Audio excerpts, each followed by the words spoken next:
participation, and he also shares perspectives on the role of civil society in these events. Gentlemen, thank you so much for joining us.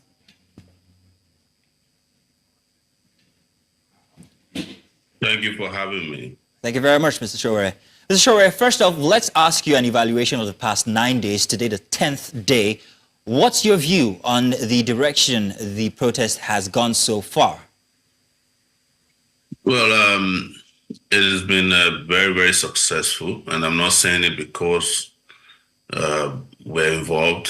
It is my own assessment, and we're starting to see that the people of Nigeria have woken up, and the sleeping parts of Nigeria also waking up. I watched this morning a clip by a group of Nigerians known as Patriots visiting Tinubu in Abuja, asking him to start the process of making a people-oriented constitution. That's our number one demand out of the 15. And they made an eloquent request about the need for it. I cannot speak to the processes they suggested because that's not something that we are interested in right now. But people are waking up, and they also made it very clear that they told Tinubu and his security agents not to kill people who are legitimately asking for their rights. And you have seen that there's been a lot of rush in terms of interventions. Suddenly, they're releasing money left, right, and center for grants. They are making all kinds of efforts to to make sure that Nigerians are calmed down. But it is for us a little bit, too little, too late. But this is 10th day as I'm speaking with you. Abuja is on the streets to for the grand finale, and I think Lagos will join soon. Port Harcourt will do so. But we must not forget to mention that a lot of high-handedness, extrajudicial killings, and a lot of shenanigans by security agencies would not be overlooked. This was completely terrible handling of Nigerians who are asking for their rights peacefully that we saw in Kano, we saw in Kaduna, even in Lagos, where thugs were driven to various centers where protests were happening to beat up peaceful protesters and even journalists, including your journalists. I'm surprised that you didn't ask the Lagos guy why they decided to send thugs to beat you guys up. But that's a conversation for another day. Oh, yes, indeed. Speaking of the demands and the protests, today is the last day. Demands have been made, and the government, the president has come out to address it. And he also talked about somewhat of a negotiation or some sort of talks on the sidelines. But if I'm correct, about some days ago, you posted a non-negotiable list of demands that are core demands of the protesters. And those non-negotiable demands, I must have to ask, this is day 10, right? If it's non-negotiable, do you think that it's been achieved then? No, this is day 10 of a series of revolts that will hit Nigeria if these demands are not met within a period of time. And let me let you in today, being the first, sorry about that, being the first station that we will tell this, that these protests will resume from the beginning of October. And they might even resume earlier, depending on situational variables. And when we start in November, we will not stop until these demands are met. So already that conversation is going on among planners and organizers and the public, members of the public about this. So just to get it right, 1st of October, which is Independence Day. Yes. Well, they're on Independence Day. We want to fight for real independence starting from that day. Now, I must ask, given all of the situation that have occurred during the hashtag End Bad Governance protests, from the dispersing of protesters with live bullets, ammunition, to the curfews that was imposed, as well as the events that we saw in Kaduna and Kano. Do you think that still going back on the streets to demonstrate is the answer to call for these demands? Yes, because that's the only language they understand. They don't understand any language that is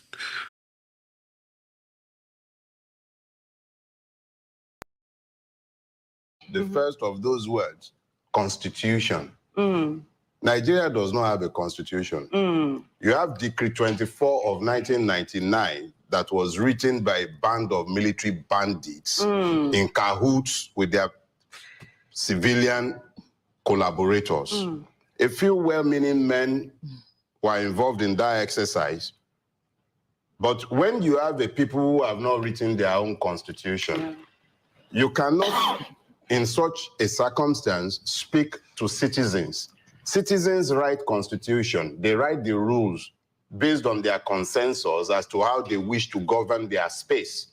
They are the ones who then determine what kind of constitution should we write, how should we structure our country.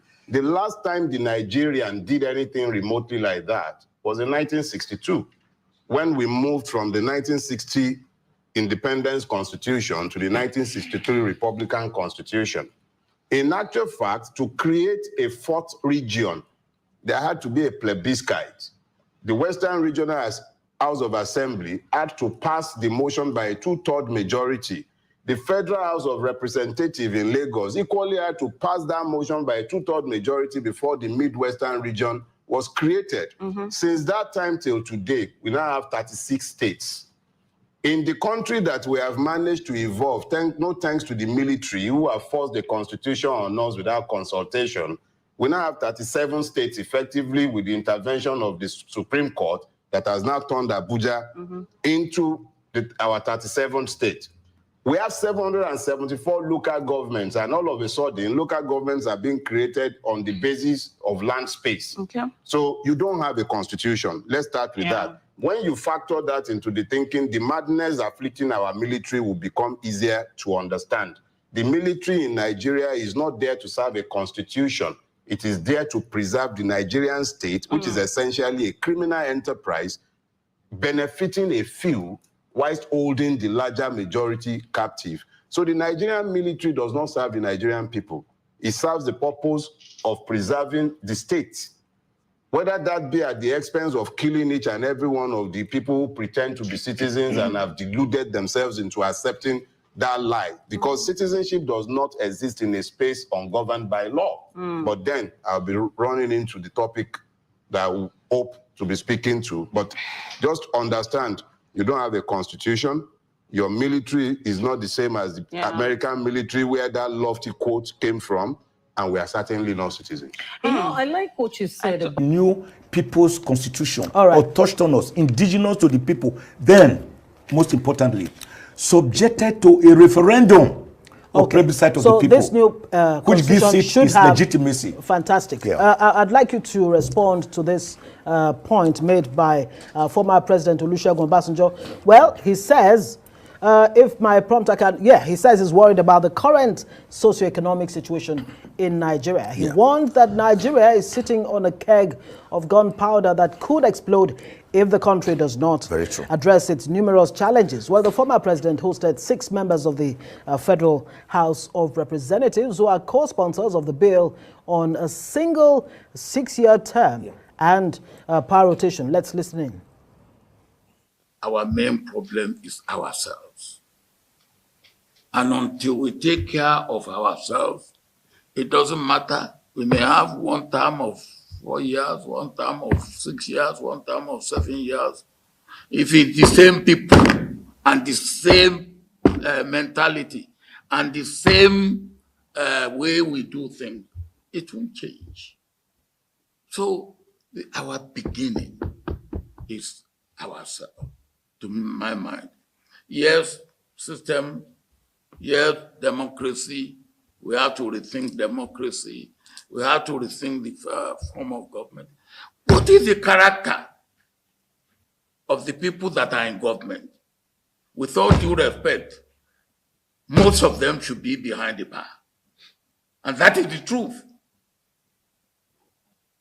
most of them should be behind the bar. Some should even be in the gallows. Now, if vintage President Olusegun Obasanjo there, vintage him. That's why I wrote on him. Yes. I say OBJ, remain OBJ. That's why he seems to have remained OBJ. You heard what he said there. Yes, yeah. Nigeria sitting on a keg of gunpowder. I believe so. He's also recommending a one-term, a single-term, presidency. Is that what you would like to see in this new constitution? If you just Google, just say Michael Ozekhome, single-term presidency, you will see, I've argued this for more than 5-6 years, that Nigerian elections are too wasteful. That's why I say we practice not democracy, but electionocracy. After a first election, the people use 1 year to 1.5 years trying to govern the people, which is the real purpose of an election, governance, democracy dividends. But by next year, I can assure you, Ngozi, towards the end of this year, after less than 2 years, politicking, which has already started anyway, will be full-blown. So the people have not had time to enjoy any democracy dividends from the government. I therefore argued that a one-term 6-year period, a 6-year period, which is just one term. So if you want to come and stay, we know you have come to stay for 6 years. We are watching you. We will come after you. But this one, some of them pretend not to steal for the first year, for the first term. Then when the second year comes, they become like what I would call people with primitive, bacchanalian, acquisitive propensity. Well, how much difference really would it make if it's a single term of 6 years, yes, it makes or 2 terms of it makes a big difference. 4 years each? No, it's a question of character that President Olusegun Obasanjo mentioned. We come there. Yeah, character is still very important. Yeah. But what I'm saying now is that Nigerian government is too big. The wastefulness is too much. We spend over 75 to 80% of our national resources on recurrent expenditure rather than on capital projects. And politics is the presidential system of government that we are operating as against the earlier Westminster or Prime Minister system of government, which was truncated on the 15th of January 1966 when the military purge took place in Nigeria. That one is inexpensive. You saw the last British elections. Yeah, but it was still discarded. But very quickly, many people there didn't even know elections were going on. Yeah, before I let you go. But here, you will the president must go around the entire nooks and crannies of Nigeria. Then after 4 years, in less than 2 years, he's already campaigning for another year. If you make it 6 years, then he will know that I have 6 years to start projects, consolidate on them, and finish them, not abandoned white elephant projects. Right. So we therefore need that new constitution. These are some of the things that the Constituent Assembly... Is restructuring part of what the Patriots are recommending? Yeah, of course we are. Okay. Everything we are talking about is restructuring. Right. In a situation you have 67 items on the exclusive legislative list, leaving everything, virtually nothing for the states. What are we doing? That's not a pluralistic society. Right. That's not a federal constitution. That's a unitary constitution. I'm afraid we'll have more to importantly, there must be a people's referendum. That is what gives a constitutional legitimacy, as the Midwest people did on the 10th of August 1963 when they broke away from Western region. It was done in Egypt, in Morocco, in Nigeria, in South Africa, in Iraq, in Iran, in Czechoslovakia, in Eritrea. So that referendum will give it legitimacy. Yeah, that's what gives it legitimacy. And then Professor believability of the people, so that they can own it as their product, as the Americans also did between May and September 1787, when they went to Philadelphia to have a more perfect union. Absolutely. And then they subjected it to referendum. And that's why they respect their constitution. Less than 8,000 words. Absolutely. Do akwai procurement law wanda yake ministry za a yi procurement law a yi publishing a jarida, kamfanin duka su yi apply, kamfanin da ya wuni kuma za a sake a buga shi a jarida, sannan kuma aika national assembly, an aika musu ba aika musu ba, ya aka yi suka yi passing wannan contract din mu ba mu sani ba, 15 trillion fa an dauka an bayar saboda interest na mutum daya kawai. Sannan mutanen da suke so a saukar da mai ba zai sauka ba saboda shi shugaban kasa shine dama mai wando kuma ya saya ajib kuma suna da rijiya 17 na mai a Niger Delta wanda ni na sani an saye su kuma yana da refinery wanda Wale Tunumbu yake sannan kuma akwai Kule Tunumbu Jino su ne suke ronin wannan refinery a mota ba ma a Najeriya ba a mota refinery dama sun an ba da shi a yanzu amma sun saya nasu ne to in suka dauka crude oil daga nan za su je su tace ce a sha su dawo kuma su sake kuma su bamu mu sayar muna kuma a nan kuɗin mu to kaga automatically saukan wannan mai in babu saboda haka matasa ina ba su shawara kada su I am in the premises of Magistrate Court 2, Oka, Anambra State. I am here with my clients. You can see us. We are still in court. The Honorable Magistrate granted my client bail in a very simple offense. And my client met the conditions of the bail. But the class of court that I must give her 20,000 naira before she will take the records, the surety bond to the magistrate to sign. The clerk of the court also insulted me and called me names. This is the person that went to the magistrate for him to sign the document and return back and said that the magistrate said that he must bring 20,000 naira. Whether we like it or not, if there is no justice for the common man in judiciary, there will not be justice anywhere. When somebody is granted bail, bail is free. In the police station, in court, nobody has rights to demand for any money before bail bond will be protected. I promise you, by Tuesday morning, I will return the money, 20,000 naira. Cash, I will return it. If I don't return it, don't come to me again as a lawyer. All right, people, thank you very much for your time with us. We don't come back again. Today is Saturday, 10th of August, 2024. Good morning, good afternoon, good evening to every one of you, right there, my people. Mother of all, Mommy Diaspora, good evening to you, Mommy. Thank you very much for all you do. I appreciate you always. Thank you very much, Abu Azi, Madam Iris Finance, Madam Martina Basu, TV, Madam Patricia Tabujumi. Thank you very much, my wonderful people. God bless you all. Clifford, thank you very much for joining us. CXL, thank you. Ariami Abdul, Shimi Ogashimizi, thank you very much, my people. And God bless you now. Wisdom Lucky is right there with us as well. Thank you, everyone right there. Thank you very much, Lady Eugenia, Wabo Felix, Mr. Johnson, Emmanuel, Alex Ide, and now James. Thank you, Miracle B, and many others right there. I'm going to try my possible best to showcase other names on the screen later on so that we can move on. But I want you guys to know that I appreciate you all. I already got a super chat from Lady Eugenia. Thank you very much, ma'am, for the super chat. I really do appreciate this. Your pocket never, ever run dry. Thank you very much, my people. A link I'll be posted if I'm not mistaken. No, okay, let me post a link now. For those of you that want to join us today on this Saturday evening broadcast, please click on the link, join us here, and let's talk about the things that's affecting us together. I appreciate every one of you, my people. Thank you. I can see more people coming in. Thank you. But there's a lot of people right there already on the comment section. I can't mention all the names. Amaka Afojebi, thank you very much, ma. Mike Akionbari, thank you. Sonny Obadon, thank you. Mercy Foster, thank you. I appreciate you all, my people. Olombepe, thank you. Gio Deborah, thank you very much. I appreciate you all. Thank you, Adelaja Ogumbiyi, thank you very much. Thank you, my people. Vitus Akwebelem is right there. Promise to do business with us as well. Love Maduka is with us, and many others. Thank you so much. Now God will bless you now.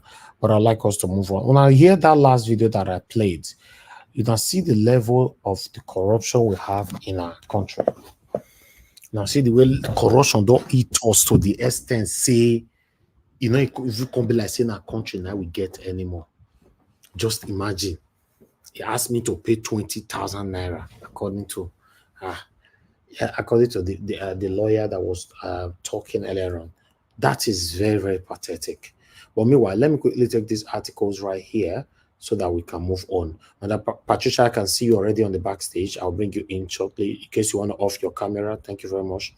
Okay, let us quickly take these articles that I have for you guys here so that we can move on. Guys, do your part by pressing on the like button. Help us to share. Let our voices go far. Okay, the first article that I have for you guys here, as you can see there, Buhari Kyari blocked by attempt to purchase oil field. Elumelu don't cry out. A lot of things that many of them passed through during the time of Buhari's regime, they are now beginning to have the opportunity to express it.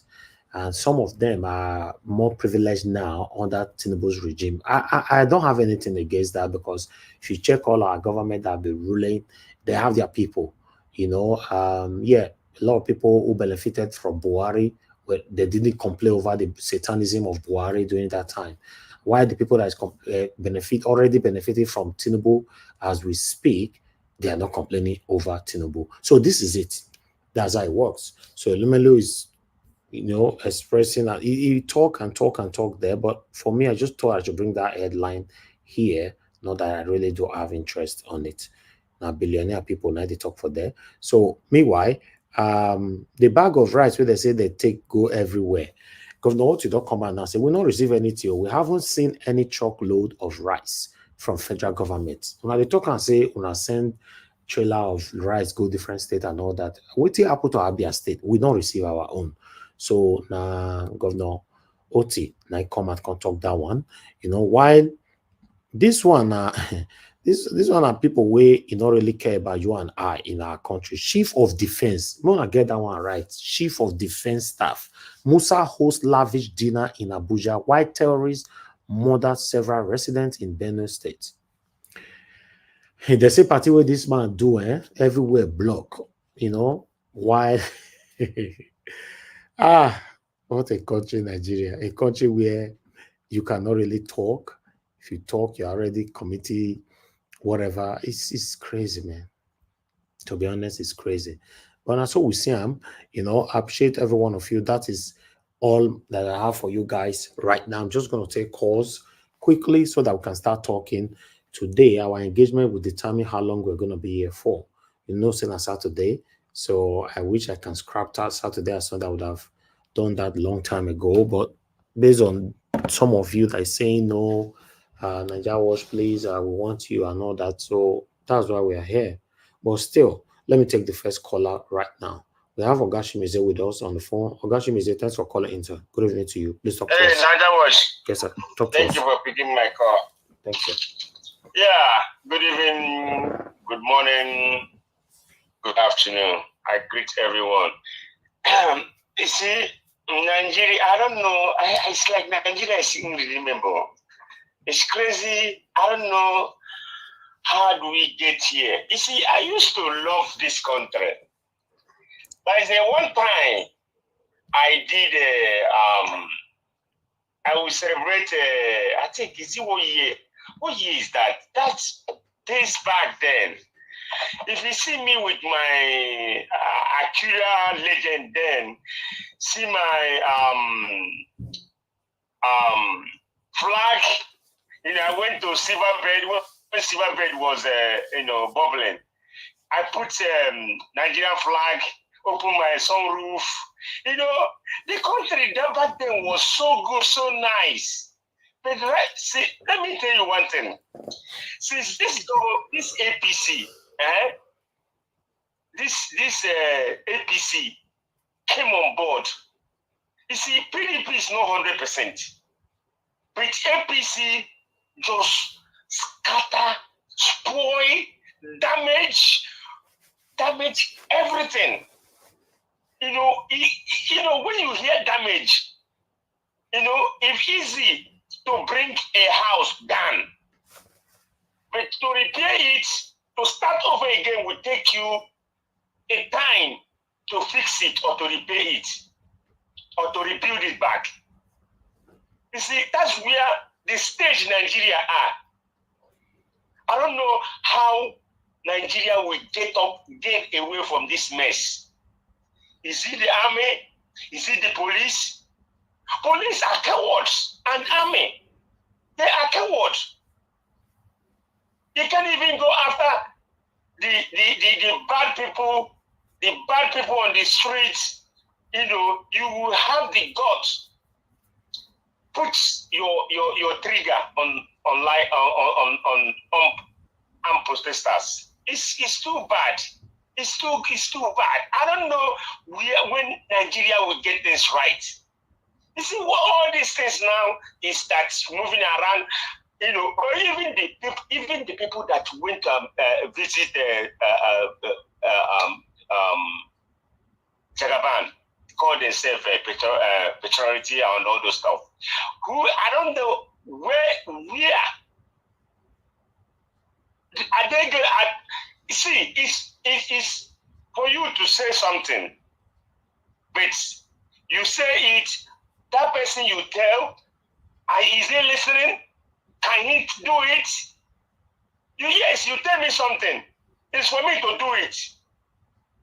It's for, okay. All those people there that are advising him, where are they? Is there people that they will talk to if they will talk sense into their brain, into their skull, so they will get this country working. Niger Watch, if I tell you what I lost, if I tell you what I lost, I don't want to come out and be saying it, because yes, I'm a business person. I love doing business. If I tell you something here, you will say, oh, is he what you're passing through? But let that one aside. It's not right. And this thing that Igbo guy, that guy was saying on that video, you know, when he was saying about jealousy and envy, you see, jealousy is the worst thing ever can happen to you. Envy is as this is your platform now. I kind of jealous, you know, of what you're doing or your platform. No, I can't do that. The only thing I will come to you and say, please, Elvis, can you help me? I want to do this thing you're doing. Can you help me? Is there anyhow you can put me through? It's not for you to tell me, okay, I will do it for you. This is the best thing people can do. Don't be jealous for somebody, because jealous will lead you to buy somebody. Because you're jealous of that person for what he do, for what he have. Instead of me to jealous of what you have, I will come to you and say, please, can you tell me how to do this? Please, can you teach me? Unless for you to say no. If you say no, I will go another place. But I don't see the reason why we say no. So that's the reason where things are getting problem in Nigeria. And jealous makes someone to buy people. So Nigeria need to get things right, working. This protest, I say it's gonna bring us dividend. I never knew until more days coming. We will see what's gonna play out in Nigeria. Because for me, this situation, it touched me. Not like when the Niger Watch was saying it. I know you people here in abroad. This thing is not. Niger Watch, it touched me. It hit me. It hit me so bad that I don't have one to say it. I know. It hit me so bad. I know what I'm saying. So it's too bad. You know, I know this I have in Nigeria. The cars are not selling. Nobody are buying the one I have here. No way. Because I lose money. Very sad. Yes, I lose millions, not even thousands, millions. So, you know, when I just keep myself, I say, God, well, Nigeria, because, you know, in Nigeria, if you even have something here that you use, like maybe you have something here, a car here, that you use a big money to fix it. But if you get to Nigeria, it just use little money to fix it and settle people. You see, but now you can't do it. How will you do? Even people now no money to buy. No money, even get money to eat first before you're getting money. Say, I want to go and buy a car. You will feed yourself first before you talk less of you want to buy something, you want to make, you want to get, belong. So Nigerians, if this protest still going to continue. Let him continue. Another thing, please. Thank you. I want to go to Edo State. Please, Niger Watch. I want to go to Edo State. Yes, let us not be carried away for what is going on in Nigeria. Edo election is next month. So that is our mind. Edo election is next month. So I still stand where I stand for Aswe. See, I see Aswe like Peter Obi. Edo never miss Aswe. His next Peter Obi, that's his next Peter Obi. Is what Obi did in Anambra, Aswe will do it in Edo State. I believe that. And people that are saying, oh, don't vote for PDP, don't vote for APC. I don't do that kind of campaign. Even if we campaign it from 1900 years to come, people will vote for PDP, people will vote for APC. So anybody that campaigning, don't vote for this, don't vote for that. I don't do that. But vote for Aswe. He is going to, he's going to make everything, bring everything that anything that is not working in Edo State, he will make it work. And it's Peter Obi in Edo State. Thank you, Niger Watch. Vote for Aswe, please, my people. Thank you. Thank you, sir. Thank you very much. Okay, let's take another call. Thank you very much, my people, for your time. I appreciate you all. We don't have any call right now coming in. Thank you so much, everyone right there. Thank you, Stella Affini, for just coming in. Great mind. I can see you in the building. Thanks for joining us. Good evening to every one of you. Yes, we only have one person on the panel, which is Madam Patricia. Madam Patricia, thank you very much for joining us this evening. Good evening to you, ma'am. Please, I'd like you to talk to us. Good evening, Mr. Ivis. Thank you very much, ma'am. Good evening to you. So I just come now. I only heard Barrister Ozekhome. Barrister Ozekhome is saying that we should, change the constitution. As Yes. you know, that we will be talking about this constitution for a while. So he came on air to talk about it.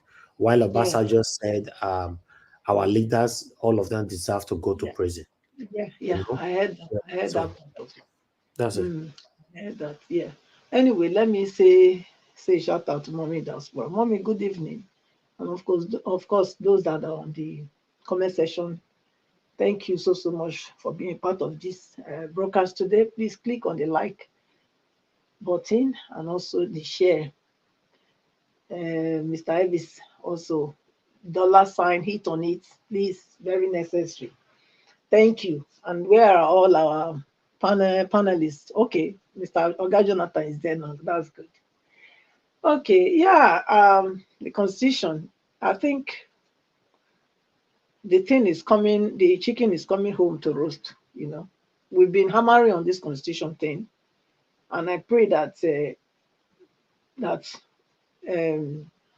the petition he wrote to Mr. Tinubu, President Tinubu, will come to fruition. I pray, because really and really, that's the only way we can actually claim ownership to this entity called Nigeria. Because the constitution is what is supposed to bind us together and set the rules and regulations, the do's and don'ts.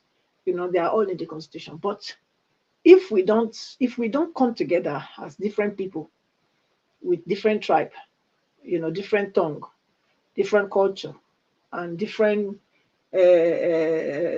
way of life, even religion, if we don't come together and put it together and agree on it, then we cannot take ownership of it. And hence, if you cannot take ownership on something, you will not value the thing. In fact, that's exactly what I said yesterday. That's why people go to these places of power and decide to be a thief, because they don't feel that ownership. They don't believe. It's not in them to know that this thing belongs to me, so I have to repay. It's not my house.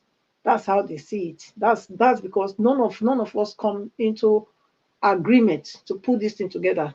That is the binding block, the fundamental reason why we should be together. We didn't come together to do it. It was just some few people that drafted it and then pass it on us. So if really, really this can come to fruition, that will solve at least 90% of the problems that we have. And if 90% is solved, 10% is nothing. Because what we have now is we have a total chaos of 100%. You know, that's what we have. So if 90% of us can take ownership due to the Constitution, I believe the 10%, you know, that will still be neither here or there will not make any huge difference than the way it is now, when it is 90% that doesn't take ownership. You know, they don't believe in it. They don't, you know. So I thank God, and I heard him say that some people have gone to see him to impress it furthermore into the president's heart to bring this to pass. And I will also join my voice to his voice that the president must not be afraid to do it. Is a normal thing, is a noble thing to do. At least let him stand for one thing. If he can change it, I've always said it here, Mr. Evans, that if Tinubu can actually bring about the change that we all are crying for here to Nigeria, I said, look, I will sing his praise, and I mean it.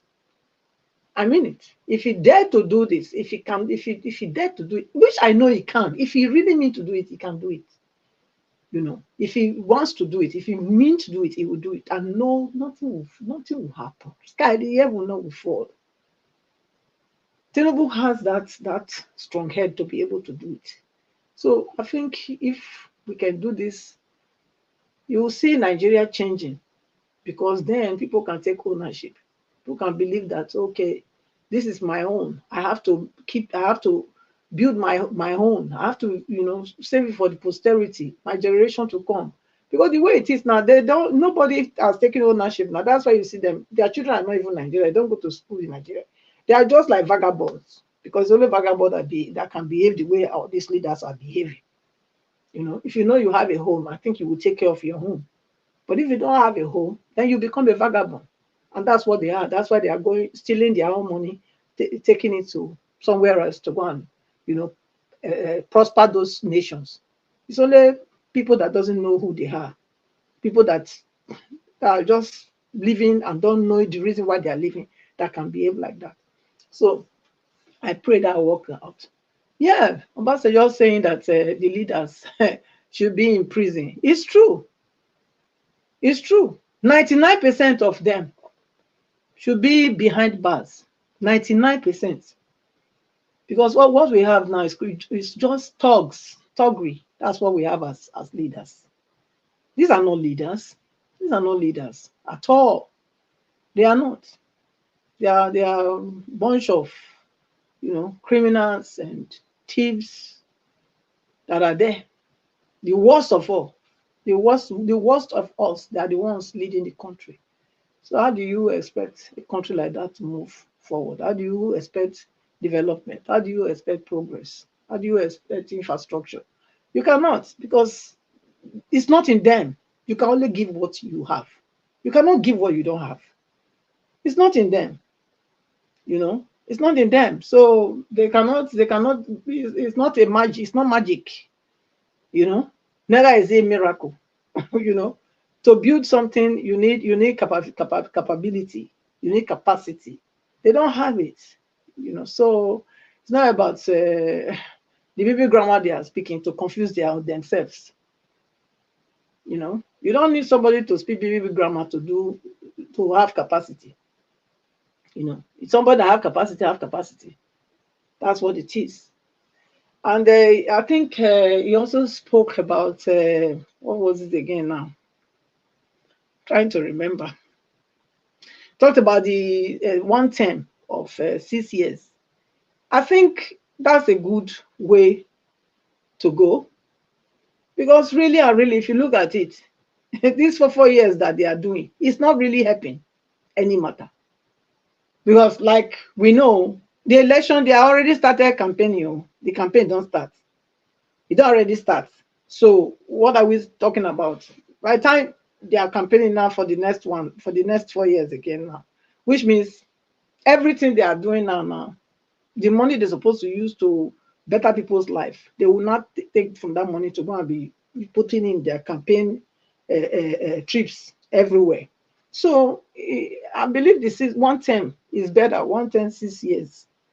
We just know that it's 1 term you are coming for.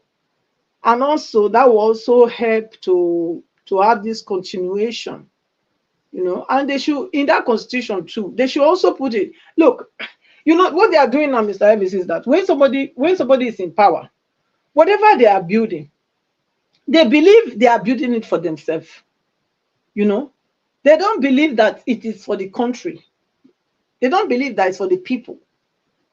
Because otherwise, how can you explain the uncompleted projects that is everywhere that we see in Nigeria? Those are our money, that are being wasted just like that. If you look at now, every time when a governor or a president leaves, you will see different completed projects everywhere. And then the next person comes, there's no continuity. The next person comes, they abandon all those projects and bank on another, Egyptian, what they call them, Johnny, which doesn't make any sense. So for me, I think the 1 term, 6 years is better, so that he can start and finish all his work, if there is any. Then we can see exactly what they've done. Because this one, they will say, oh, there's not enough time. But come on. Somebody that really means to do something in 4 years can do a lot. Is it that 4 years or 6 years? I think 1 term, that 1 term, 1 term for them to serve, I think is enough. 1 term, no more 2 terms. So I'm agreeing to that. I think it will do us all good, because then I believe they will sit up. They will know that it's only 1 time I have. And if I have to work, I have to work fast. So I cannot, just be there and playing politics, and keep trying to kill time, because you want to try and be nice for the first 1.5 years, then so that you can win the next another 4 years again. So no, if it's 1 term, that is what I would call really hitting the ground and running. You will hit the ground running, because it's 1 term. There's no time for you to say, okay, I'm coming back. We can only tolerate you once. And I think that's the way we should go. Because these 2 terms that they are having is just causing is even doing more harm than good to the country. So I think I should support that, if so. I think I will stop here so far. Like I said, I just joined. Okay, Madam Patricia, thank you very much, man. Thank you. I appreciate you for your time with us. Yeah, for me, Tinubu ring itself to become the president of the Federal Republic of Nigeria is already there. I'm not sure anybody can do anything right now to remove him, but for any reason he turn around tomorrow and start doing the right thing, like I've said before so many times on this platform, a lot of Nigerians that is complaining right now or grumbling or whatever, they will sing his praises. The reason why you see Nigerians are crying, selecting who they think that can change the country is because we want the country to be changed. It's not all about the person we are choosing. It's all about the country to be changed for better. So for me, it's very unfortunate that you ring yourself to become a president, instead of you to do the right thing, to clean the bitterness from the heart of the people away. But look what is happening. So for me, I cannot see Tinubu turning it around. How? Can't you see the people that surrounded this man? It's something else. But another thing that I want us to focus on now on this platform as well. We seems to be talking about the number one man, which is the president. I want to ask a question. What happened to the 36 governors that we have in Nigeria? How come we don't drag them? Because I notice everything is Aso Rock. You know, we should be dragging these people. You know? Yes, Mr. Elvis. Yes, that's true, Mr. Elvis. But the way it is, the reason why it's like we are always talking about the number one man, is because the number one man has made it. They have made it so much so that they've given cover to the governors. They are not transparent enough for the citizens to really know what is going on between them and the government, between the number one man and the governors. That's the problem. Are you getting it? Because now, okay, because if they've given autonomy to the governors, to the states, yeah, that the states just remits a percentage, whatever percentage we agree on, to the center, yeah, then the citizens, you know, will be able to hold their governors accountable. But as long as the number one man keep playing God over the governors and over the citizens, then it's difficult. Okay. Hello? Thank you, man. Yeah, I'm listening. Thank you very much for putting that through. To be honest, thank you for what you. Sorry, Mr. Najanwod.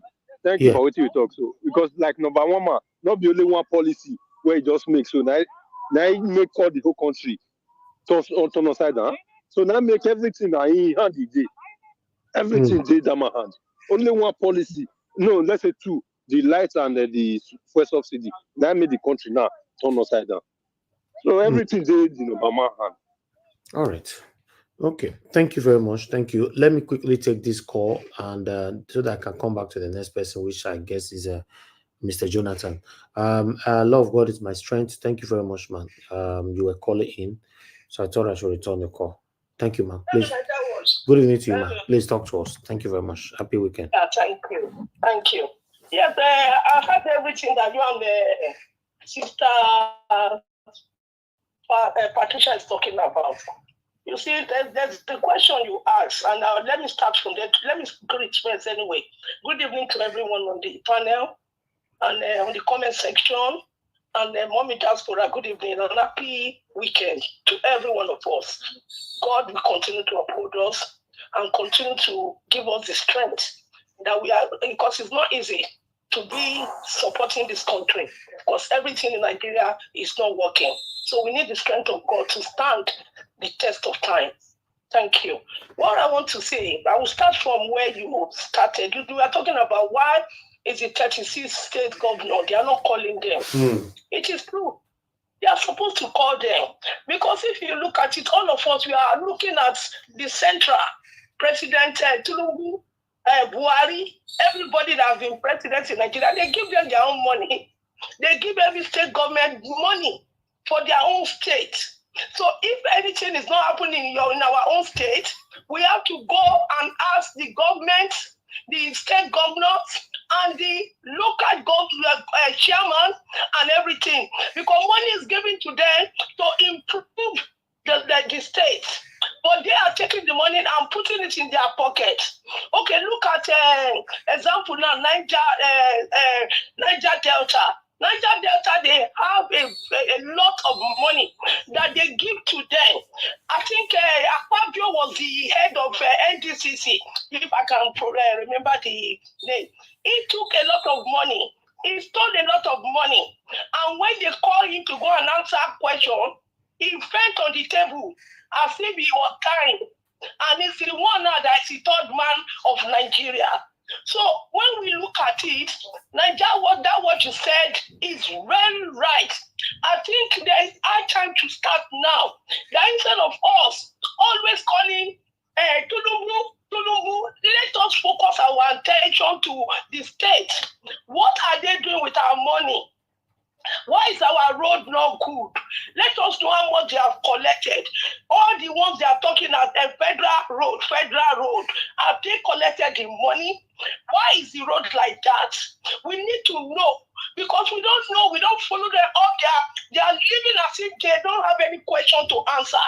But they are one of the problems. And I'll say something before I go, like I was. Yes, Nigeria, we are not supposed to be together when we look at it, like in language, in religion, ethnicity, and everything, in behavior, the way we behave, educational wise, if we look at it, but there are countries who have come together and they have worked. That's one thing I want to know. But if it happens that we have to sit down and delegate on our country for us to stand as one, then things have to be done well. You cannot call me a minority in my own country. You can call me that. Am I a minority? I'm not a minority. God put me in that place as our lawyer said, Ozekhome, what's his name? I can't pronounce it well. As he said, that's my own place. You can't tell me that I'm a minority. Nobody can be a minority in their country. You cannot tell me because I got 275, I can't go and read law. But somebody in the north who has 100 and something will go and read that law because it's for the majority or the less privileged. It is wrong. We need to sit down. We need to look at how we are going to stay together, how we are going to coexist as a nation, as a country, so that now nobody is left out. What are those things as a citizen of a country that a citizen must get? What are your benefits? What are the things that make you a citizen of a particular country? Every citizen should get it. And that is why I support it.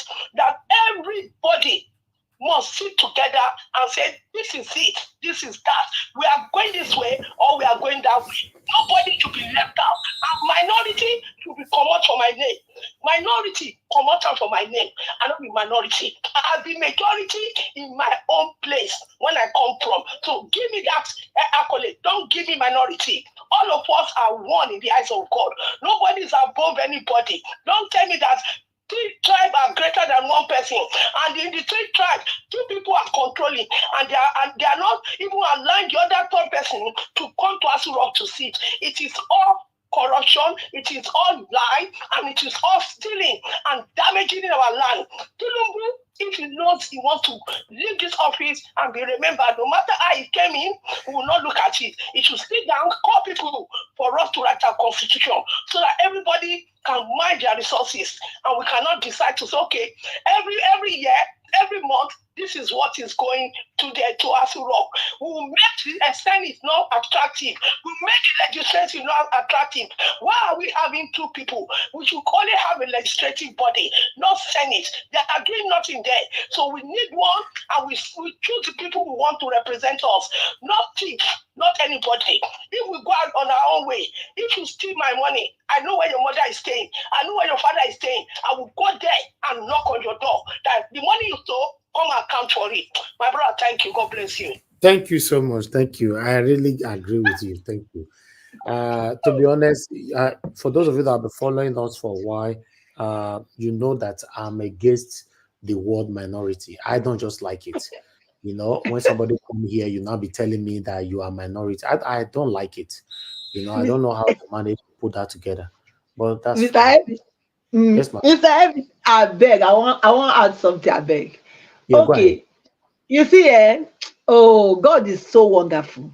You know, Madam, the law of God is my strength.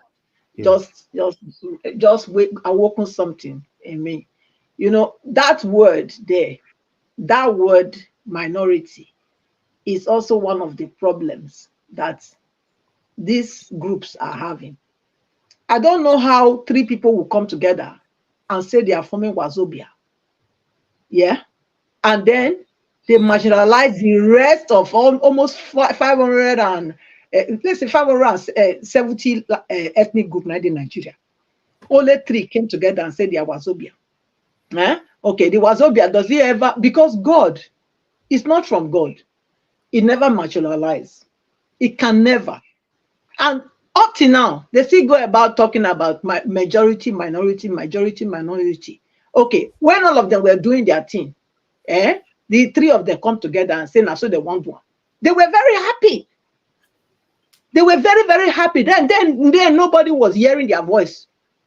Nobody was crying. It's only now that when they saw now that the thing they planned together is not working, that's where they came out to be crying.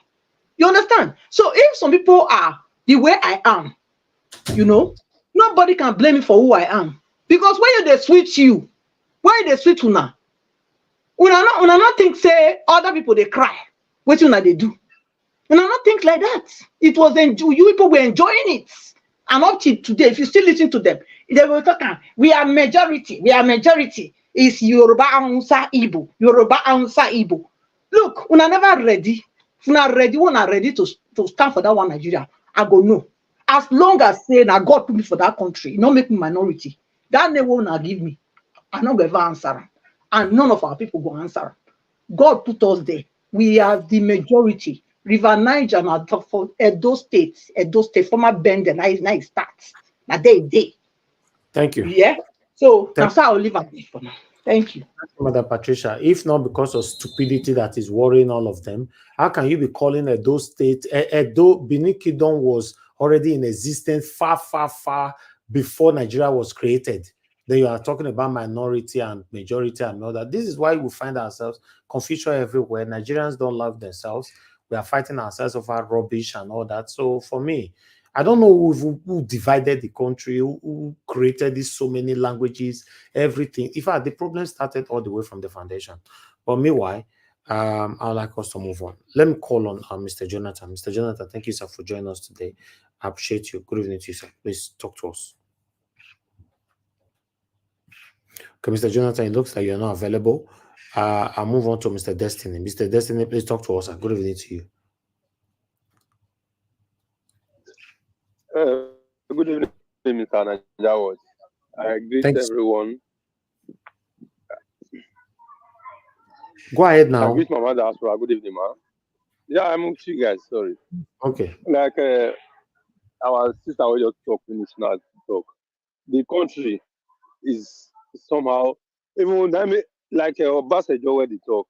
Although according to some countries where he talk, where I listen, so maybe you wish that he follow those patterns, maybe the country for today much better. But the where Obasanjo destroy the country was election where he do, where he give us where we don't know the left and right, and that third time.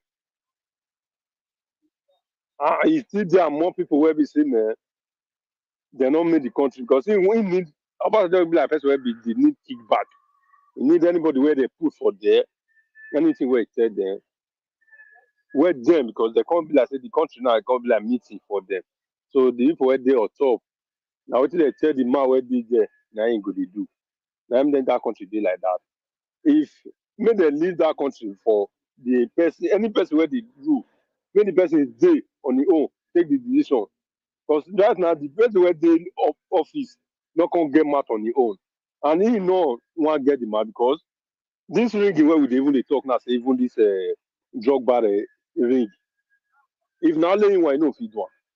Now because of these people where in there around that right now all of them gather together regular. So in now no fit take your own decision now. Now we say all those ones, both the INEC chairman and all of them, why it's not easy for us to just sack that man? When all the whole Nigeria now they shout, say this man will not need that, will not need that. Enough is sacker.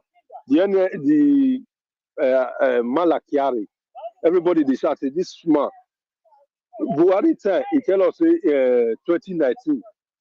In 2023, 2019, I talk, I say in 2023, the 4 refinery go dey work. This man not give us any refinery. When drug dealer enter, he tell us say before December last year, the refinery then go dey work. Till now, we will not see any refinery. So enough fire, definitely there's problem somewhere. Now make the problem is we not gonna know who we want even hold right now with the look of things. Because everything looks somehow. If you look this side, president of it talk, how you get company? That's the way you give position to do something for your company, not fit do enough sack. How the president dey? That's where problem is. That means the country can never, nobody they do work. Because nobody fit sack anybody, nobody fit talk to anybody. Everybody just they do the one way please, just they collect money anyhow. Because the president not get mad, he not enter there the right way. Because this one talk to this one talk to this one, and then they say enter. Everybody just they frustrated. If you not get influence or you not help at ring the election, then you not get any post. Or you even ring the election, your money add weight, get post. God bless you now, waiting just they happen right now. Because the only people where just whether you get something upstairs or you not get to anything where make you be say you add to this man to enter power, neither will take give position. But if you not add to that to enter the power, to thief the power, nothing for you. Because now be waiting to happen. Because we look all of the way since when every Nigeria they cry for one thing. What is there for this man to say, they say children, okay, my children, I don't they cry for rice. I be say I don't go buy and what to do, and I don't get yours, okay. See rice. Common fuel subsidy make people do okay. Because all of them are well gathered. Because when they won't collect their money back, they won't frustrate the country. Come like say we the citizens not come be the Nigerians. Come like say another foreign and icon they govern the country. They suffer the citizens. Anything if they want damage, they die, not concerned them. But provided they are getting their own profits. Because if really these people are feeling what we are feeling, we cry every minute, every second. Why don't you just hear our cry? I said, okay, let us just remove this thing and let these people have breathing space. No, you bring the fuel subsidy, the electricity tariff, you remove everything. Nothing. And all these things is not affecting all these old men or these bourgeois, what they call themselves. It's not affecting them. It's affecting on them. And the worst part of it, the people where they even the ugly past source. Some of them they talk how they look. If you look your appearance, look everything. You say this one now human being be this way they talk. The support person where we say, car where you go take pass you, Since where they born you all the whole thing where you don't achieve. The one car, not be the rest of one of the car. You never even get fit by the tire. Or you still support that kind of person. Are we normal for that country? Or something is wrong with us? I don't really understand. So some of us, because I don't see reason why you the support person where you see me. How is now people now the rest people where don't do okay where like innocent where good that day now. But that one now they don't go tell them what they want tell. And I make the only thought say me and Igbo man. All those Igbo with this one will not do this one. All of them where they top, where they up, all of them together are the same thing. They don't use us work on the fact we're not the seafood shop. How many times do you know don't try come and tell this one say even men some of the worker where they lower say they hungry the way they say they can't work because they must complete give them man. Say guy it be how you want to do it? Now you go there they tell us say CNG bus since going to a year and some months now we not see nothing but none of them. All of them, both the Hausa or Igbo, my sister talk of same majority, not be matter of majority. All of them are the same thing. Not only Hausa they give that cut of mark, they give to Yoruba, they give to the Igbos. Not only Hausa, not be matter of majority. Now them know what they do for them. All of them don't come. How many of if all the senators from Hausa land they speak? How many of our senators there from the west east? How many of them they speak the way many of the northerners they speak? The only one where they speak then when Buhari dey na in Yabari dey. Now they always speak then. Apart from that, man, how many of them they come and they challenge all of them like that? How the country will come after? Now all those things me I know they believe more divide, more not divide. How many times we don't go they fight for our senators then, our governors, hold them accountable, say now not they speak our mind, now not they speak for us, nothing. We know everything at the up, but if our senators there say they speak somehow, they actually they gather together do their own meeting. Why be say one day they never gather say we see all this talk where they talk for the Igbo people for that House of Assembly, House of Rep, bring and come and one they say this thing our people not like her. Because all of us where they cry, not be that Ebola for come at one day, one of them come and say, we gather together, we see all these things where they go for internet. Our people, they not like her. More than find solution to this to make it stop. How many of them don't talk? None of them. None of them. Because why? If they fit talk as they do Dama for not, they fit do that. They know if they collect what they collect. Now me they know they talk. Now me cannot they believe say all those things now only now from this side or now from this side. Now only they do the suffer us. We will be ordinary person. But for us to come together, and that can be our problem. To fight all these monsters. Make they come out. Most whether we feel rich according to the man what if the power on the oh. How long want to start all these things? They won't use us, they don't use us. Now we they'll take Steve ballot votes, now we they'll take scatter protests, now we they'll take do they defend according to someone they say they'll turn that to apart warriors. Now we go to tweet anyhow for online because of 5,000 data, 1,000 data.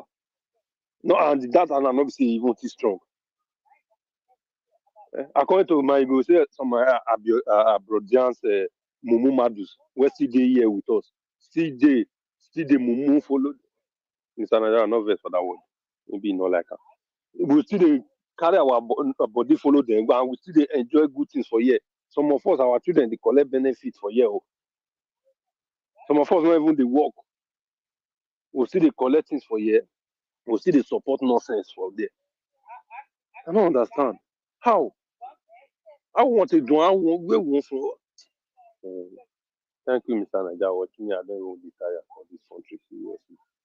All right, Mr. Destiny, thank you very much, sir. Thank you. I appreciate you. Thanks for your submission.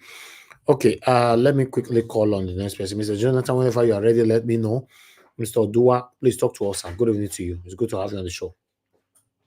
Good evening, Mr. Nigeria. Thank you, sir. Good evening, all the panelists, all the commenters, all the listeners, and all the viewers. Good morning, good afternoon, depends on your time and location. Well, the Nigeria leaders should be in prison. Definitely, I said that topic and I joined the person who requests for it. That all Nigerian leaders, not even one, people who have started it right from time of Idiabon, all of them should be in prison. And I will use our old man, Obasanjo, as example. He's supposed to be in prison because Obasanjo is the greatest and highest criminal in Nigeria. And I will prove my face so that if it is to go to court, I can go to court with him. So Obasanjo is the one that stole poverty alleviation fund. So that is the highest criminality a person will find in a country. Because the poverty alleviation was made for all Nigerians, whether you are a mad person, you are sick, you are the most brilliant, you are the most smartest, you are the most dullest. The poverty alleviation has to help everybody. But Obasanjo, as a criminal he decided to corner the farm to himself. It's now called Obasanjo farm. So that is the highest criminal.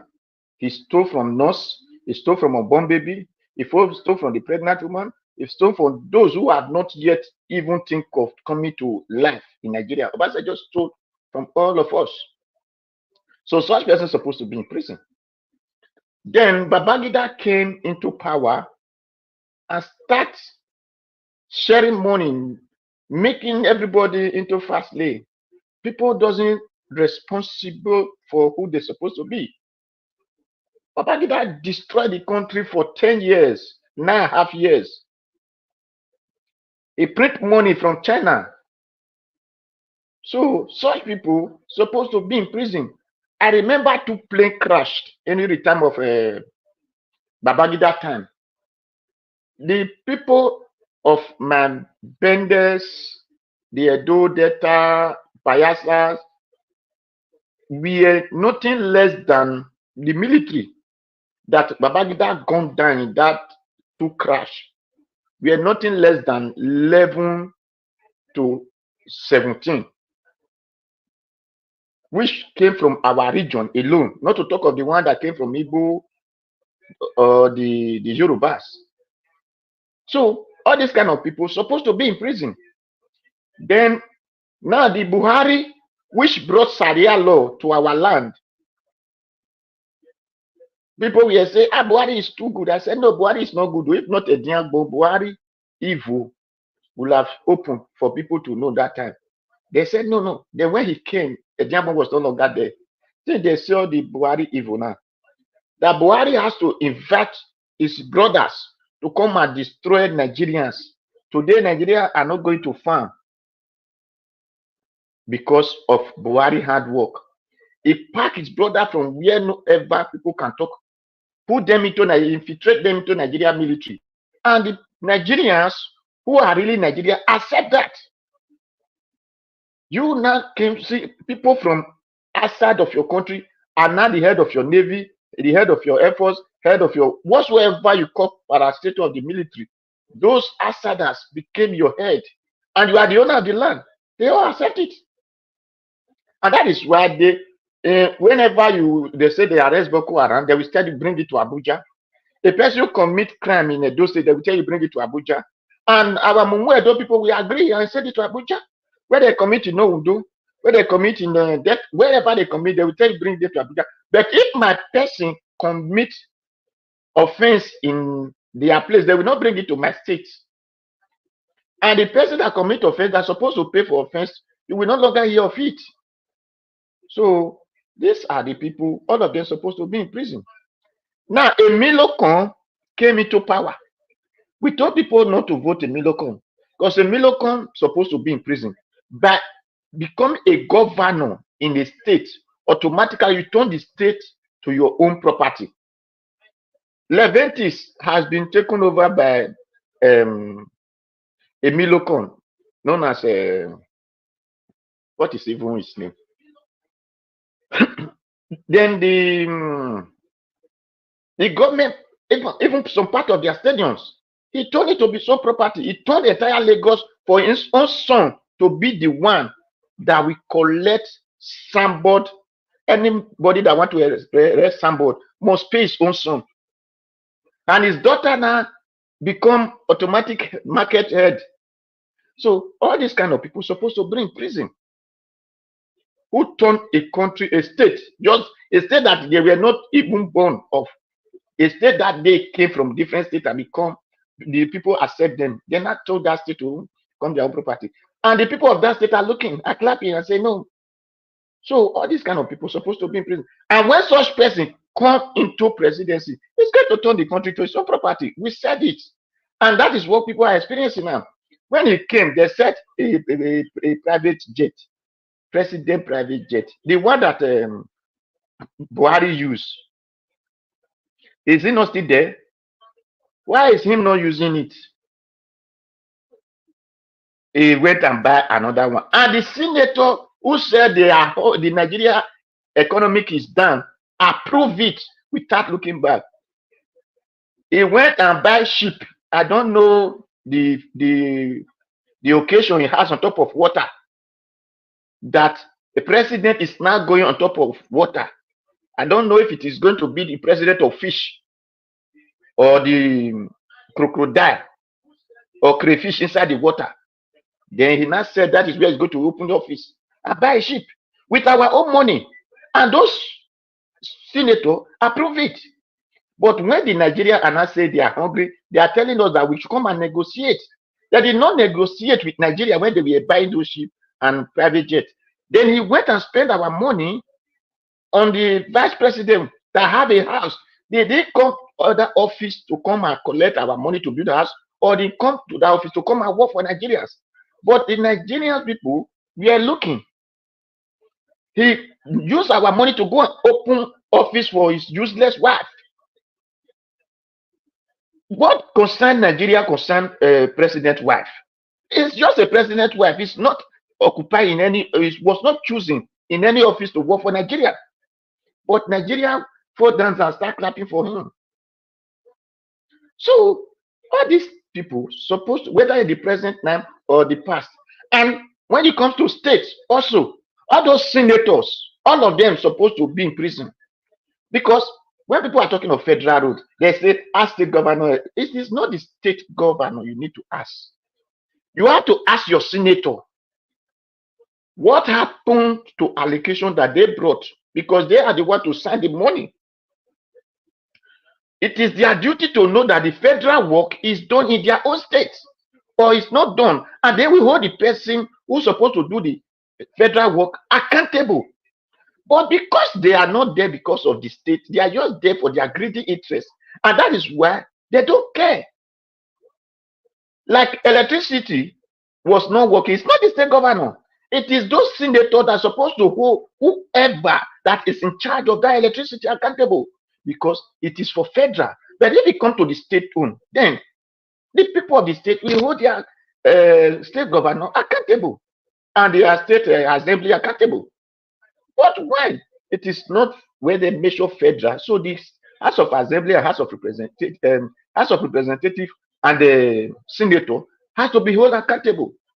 But we don't care whether we just drive one vehicle come and do their house, the fence that is in their house. If we thought an Iroko tree, everybody will be crying for them and start hitting them. Hey, babao, babao. Then the highest will tell you, I want to come and pull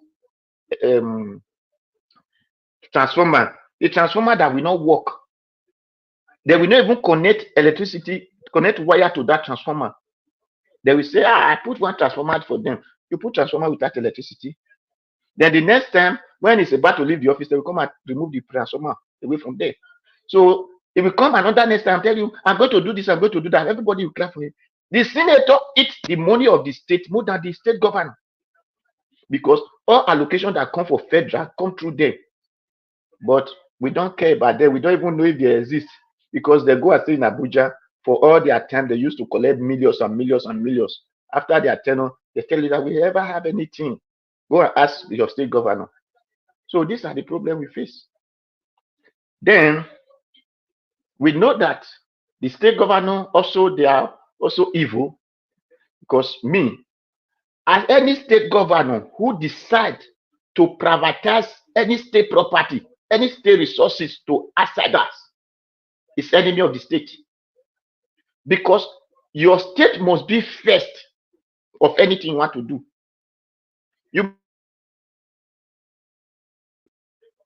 That is why you see that day when Obasanjo came to talk for Ighodalo, I asked him, what kind of government will you want him to run? Is it Edo first or Edo best? Because your state must put its people first before anything. But what we have is, you don't even care about your people. You always care about the money that will enter your pocket. I believe this road, when I came to Edo State in 2020, the people that were walking road in Edo State, we are not Edo people. We are not Edo indigenous. The company that we are doing those gutters, we are not Edos. Whether it's Edo or Michael, they were not. These people were from Yoruba and other parts. So how will you expect us to say the governor is doing well? No, because he did not put Edo first. If the people you believe that will work, go to the work, you will see Edo there. Pack them to come and work for you. Look for a good engineer to supervise them. But no, they don't care about our people.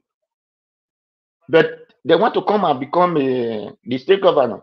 And when you ask them, they say they are chief consultant, they are this, they go to the ROF, they go to degree, they go to that, they go to this. People will clap for them because they just tell you, go and tie rope in their neck and call it tie. The people will clap for them and say this. My brother, anybody that doesn't have his people first doesn't mean well for his people. So that is why the state are not going well, because the people that are there are so greedy. They are not worthy to be a leader. And because of the bad people who have occupied power since the British left, will not allow the good people to come out. Because whatever they will put as structure, which they call constitution today, whether it's Nigerian constitution or party constitution or whatever constitution, we don't want to favor the good people. We only want to sideline the good people. And that is why when the good people are talking, the bad people will lie against them. And the Nigerians will just believe. I say, yes, that is it, that is it. And that is why today, if you tell the Nigerian, if you tell him, if you can't beat them, just join them. And that because you never see opportunity, if you see opportunity, you go do the worst. So these are the mindset of the people because they are not really zealous to work for their land. And that is why anybody who came for Nigeria presidency or whatever, since he did not have these people first, he will not do anything. But because they have their own mindset up. And that is why their children, they will send their children abroad. Because they doesn't have the I've never heard that Queen Elizabeth, when he was alive, he went to one country to go and treat himself. No. Or even in Italy that I'm living, that their prime minister went to another country to go and treat himself. It doesn't happen. They treat themselves in this place they live. Because they put their people first. They put their country first. So, my people, Nigeria will never work because the people who occupy the power are not really ready to work for Nigeria. It is not, this one is not by ethnic group, it is not by a dialect or whatsoever or religion, no, but those who occupy the position. Because when they are sharing that money, they share it for all, whether Muslim, Christian, pagans, or whatever, they share between themselves because they are one society. They belong, all of them belongs to that society. So that is why they doesn't talk for us who do not belong to their society. Well, thank you, Mr. Najawas. Thank you, everyone. Mr. Dowa, thank you very much, sir, for that submission. I appreciate you. Thank you very much, my people, for your time with us. For those of you just coming in, God bless you all. Good morning, good afternoon, good evening to you all. Okay, make we hear from the next person, which is Oga Chris. Oga Chris, thank you very much, sir, for your time with us this evening. As usual, good evening to you. Please talk to us. Yeah, normal, sir. Good evening, everybody. Mr. Anjao, it's good to be with you all again today, this evening. My name is Chris. I'm speaking from Dublin. Good evening, everybody, to you on the comment section. Starting from Mommy Diaspora, and thank you so much for all you do. May the good Lord continue to bless you and protect you, and protect everything that's dear to you. Thank you for your fight for the emancipation of our beloved nation. And all of you on the comment section, you are not left out of the prayers. May the good Lord protect all of you and the people listening to us from all over the world. I greet you especially this evening and the people on the panel with me. I say it's nice to be on the same space with you guys this evening. Yeah, it's all about Nigeria. You know, the issues are the same. The rhetorics are the same. The echoes are the same. The nation is simply not working. But unfortunately, we are in a society where thieves have become chiefs and barons, fools have become barons. That's the kind of society we find ourselves. And the reason I say this is because of this statement coming from Obasanjo that all leaders should be in jail. If the nation was actually working, Obasanjo ought to be in jail. He shouldn't even have the opportunity to even be talking or categorizing the people that ought to be in jail. And the reasons are not far-fetched. If we want to leave his activities alone, before pre-1999, if we just want to leave those ones, what he did between 79 and 1999, let's start from 1999 and 2007. Till now, since we have in this democracy, Obasanjo is the most strategically placed leader that could have turned the fortunes of Nigeria around. But instead of doing that, he was focused on personal aggrandizement. And see, because to build a nation, you need some key ingredients, and that's corruption. You have to bring that to the barest minimum. You give your people energy, and you ensure there's justice for everybody, and you have electoral reforms. If I say electoral reforms, it doesn't have to be the kind of democracy that we have in the West. Any form of electoral reform that ensures free and fair election practices in your nation, for me, it's completely okay. Now, if we talk about corruption, for example, you see, Obasanjo, um, he introduced that body and the EFCC, Economic and Financial Crimes Commission. You know, all this body came on board, and I think the pioneer director then was Nuhu Ribadu.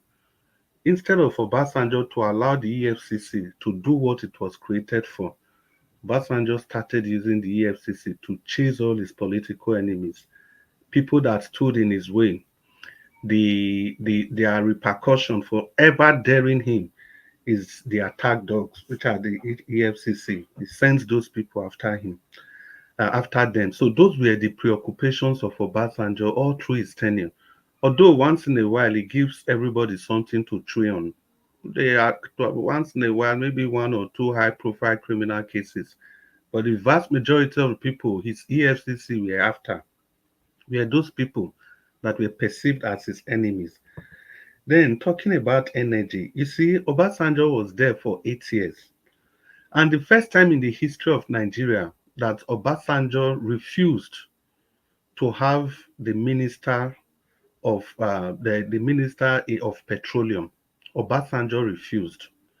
And it is that template that Jonathan copied, Buhari copied, all of them. And that's the same template that Tinubu is also copying now. They'll have NNPC, they'll send somebody there to be the director. Then they will refuse to have a minister of petroleum. It started during Obasanjo's time. And when he was asked why did he do that, he said when he was in Brazil or one of these South American countries, and they asked him who was the Minister of Agriculture, and the president said he was also the Minister of Agriculture because that is where they make their money from. So when Obasanjo came back home, he used that template and he became the Minister of Petroleum. And what has that ministry turned to? It has become a cesspool of corruption. It was Obasanjo that laid that foundation. And the other presidents that came, they followed his footsteps and nobody could do anything about it. Talking about energy still, now we are leaving the NNPC. That's why till today, we still don't have a functional refinery. If you can stay comfortably 8 years in power and you couldn't ensure that your nation has the ability, that the capacity to refine petroleum and to refine crude oil, I think Obasanjo doesn't have any bragging rights to decide who and who not to be in jail. Then secondly, electricity. This is another thing that Obasanjo could have done. He could have laid that foundation of energy sufficiency. There was a 15 whooping billion dollars that was budgeted for that infrastructure, but Obasanjo failed woefully. And it's on record that Brazil, with less than 10 billion US dollars when they were hosting the 2014 World Cup, and under 3 years, they were able to increase their energy capacity by 30,000 megawatts. That's what Brazil did. But Obasanjo, for 15 years, for 8 years, with $15 billion, he couldn't do anything with the energy sector. Of course, there were some IPP plants left, right, and center, and a lot of people still want to blame Jonathan Yaradua. That was when Yaradua came that Yaradua dismantled everything. Yes, but why did Obasanjo not complete those projects before he left office? Then another thing that can make a nation great is electoral reforms. What did Obasanjo do with our electoral reforms? The rigging we are seeing today, Obasanjo laid the foundation. Just go back, go and look at the 2003 election. 2007 election was even worse. 2003 election, people, they just wrote the values. Those were the glorious PDP days where they rig election like no man's land. It was all under the leadership of Obasanjo.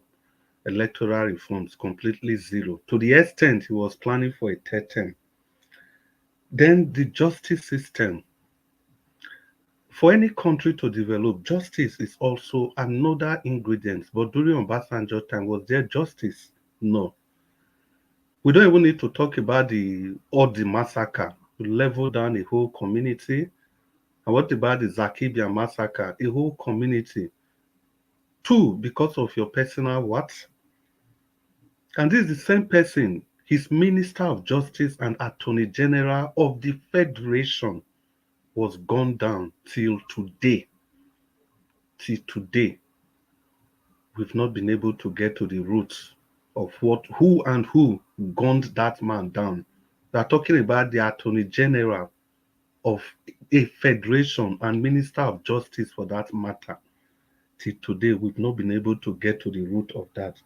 So, for a leader that couldn't do anything about corruption, couldn't do anything about economic blueprint, couldn't do anything about energy, couldn't ensure electoral reforms, couldn't lay the basis for justice in his country.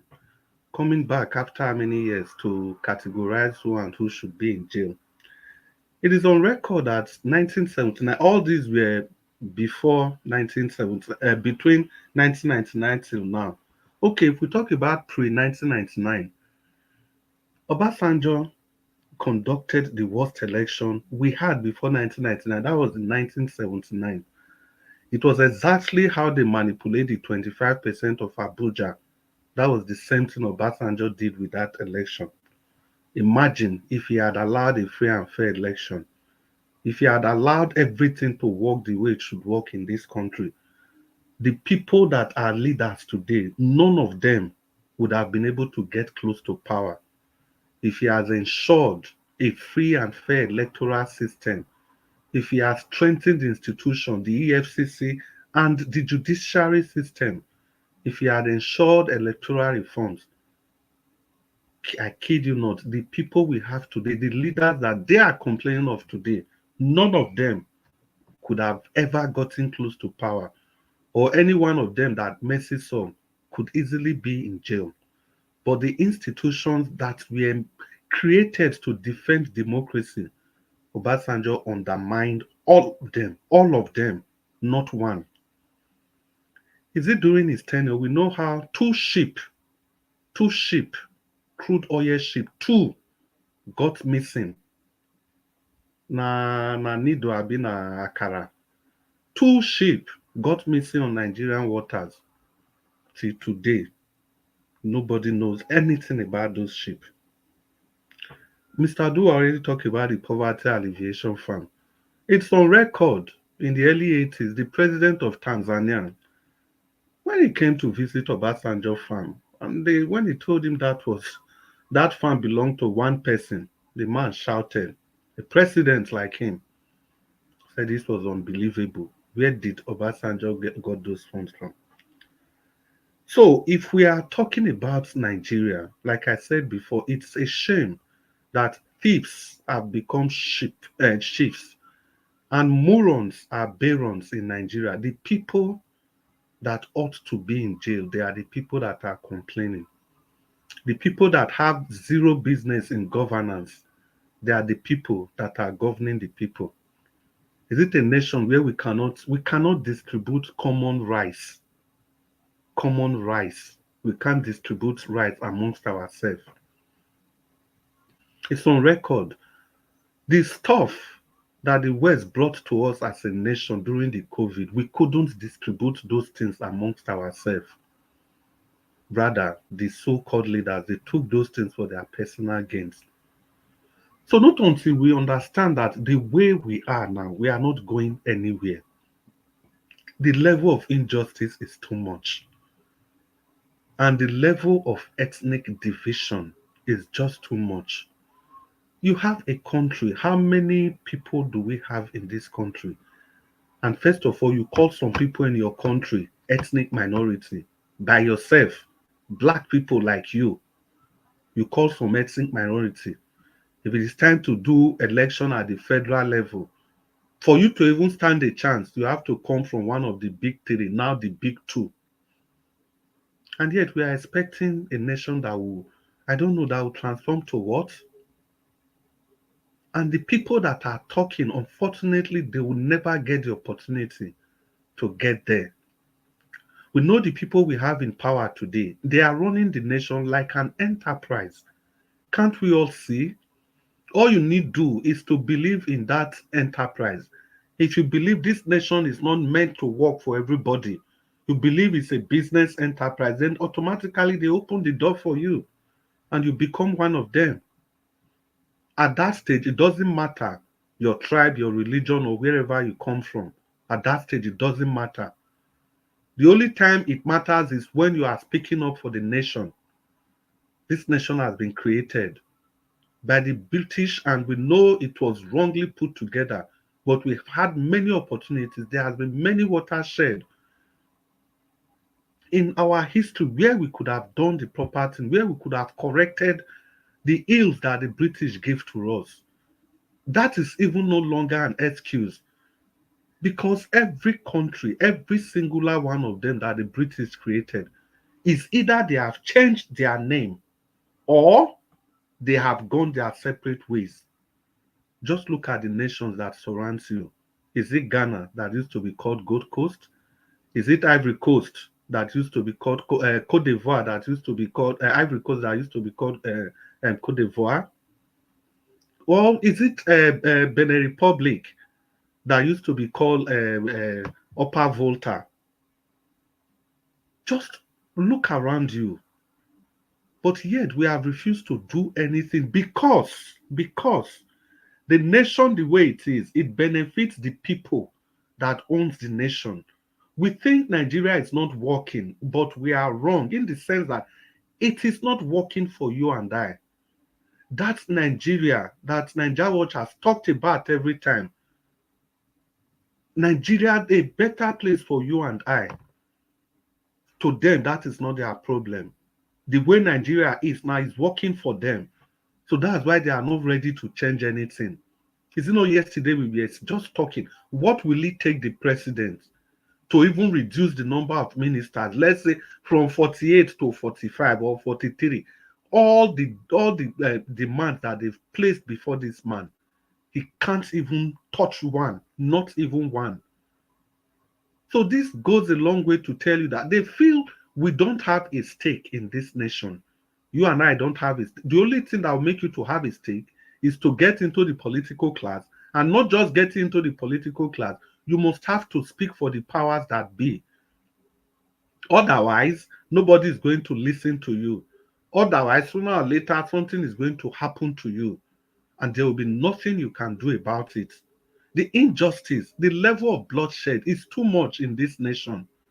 And there's no way any nation can rise above the ashes, above the shackles of poverty, when you have so much injustice, so much bloodshed all around the place. Like they said, democracy is watered by the blood of valiants, but there has to be a time when we say enough is enough. When is enough going to be enough in Nigeria? You have a society that is so skewed. You have fools in power, fools determining the welfare, the lifestyle of the most brilliant people in the society. Then the next thing they tell you about quota system, they tell you about all form of sickness system. And the people are just looking. Even the representative, the people that are representing the deprived sections of the country, once they get to power, they don't say anything again. Look at the Labour Party people that we elected. Not one of them. Not one of them. Although some of them are doing palliative. Is it palliative? Is palliative what are those the things a nation needs? You are not there to bring about quality contribution. As we speak now, nobody is talking about electoral reform before the next election. Nobody is holding Mahmoud to accountability. It's as if nothing has happened. Our minds are so dark, dirty, and skewed, so negatively skewed, that what we talk about is just how to survive the next day. Imagine the people that we've lost now in this EndSARS, this protest. I'm very sure that nobody is going to remember them. I'm very sure about that. So the legislators we have in the House, nobody is talking about electoral reforms, and the election is on the way. Nobody is talking, is pressing for reformation of how the electoral umpires are choosing. There has to be a paradigm shift. At least, if there's not if we cannot talk about revolution, let's talk about paradigm shift. Because if we continue like this, we are not going, can't we see we are moving in a circle without an end? And yet you have the people that are supposed to be the gatekeepers of the society, the religious leaders, they are all be compromised, all, apart from a microscopic few. And those few, who knows why they've not been compromised? Is it that they love the people in power or what?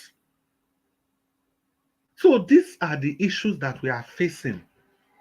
It is unfortunate it is the criminals that are calling the shots in our nation. And that is why things are like this. And the earlier we stop pointing fingers to external factors, the better. Because there is no country that is free of external influence. It's all about how you, as your nation, how you are able to defend your nation by your quality, by the quality leaders that you have in power. Even the US is under external influence from Russia, China, and all of them. Even Britain is under swift and fierce competition from the rest of the EU.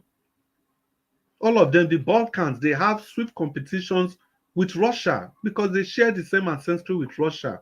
It's the same. Is it in Southeast Asia?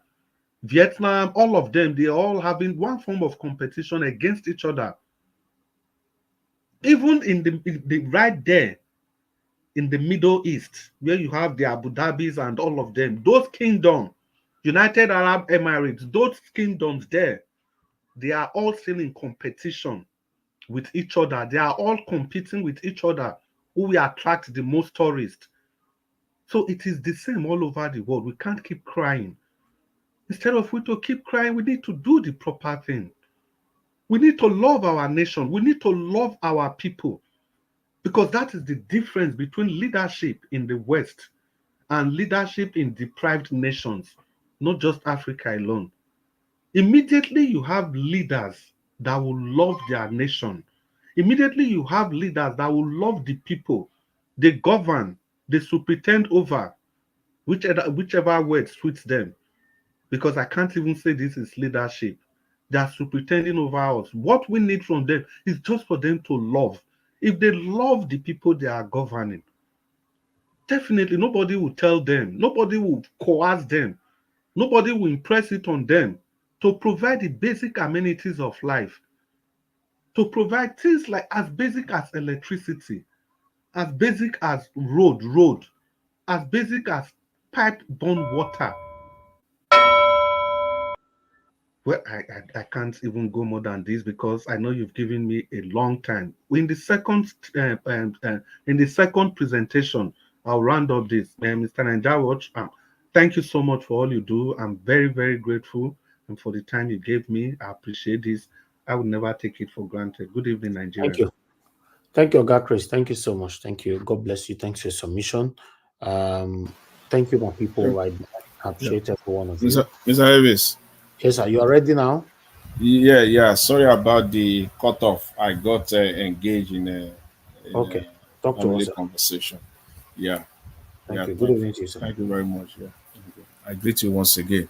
God bless you for the good work you are doing. I greet all the fellow panelists, those of the comment section, Mommy Diaspora. I greet you, man, once again. God bless you. And those that are listening, welcome. I originally actually wanted to talk. I've planned to talk on Obasanjo, but Mr. Chris took it to another level completely. But he took it to another level that I will have to spend a minute or two on that. See, for me, I strongly believe that Chief Obasanjo or Obasanjo, the old man has the bragging right. Yes, he has. That's my own position. Obasanjo has the bragging right. Yes, we can we can go on a litany of all his, massive shortcomings. Yes, we can go on that. In fact, there are books have been written even on that. We can do that. But Baba Obasanjo, today, 2024, he has the bragging right. Debatably, his government since 1999 is still the best government to date.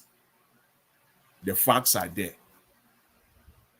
Every government has their own problem, number one. Number two, government is a continuum.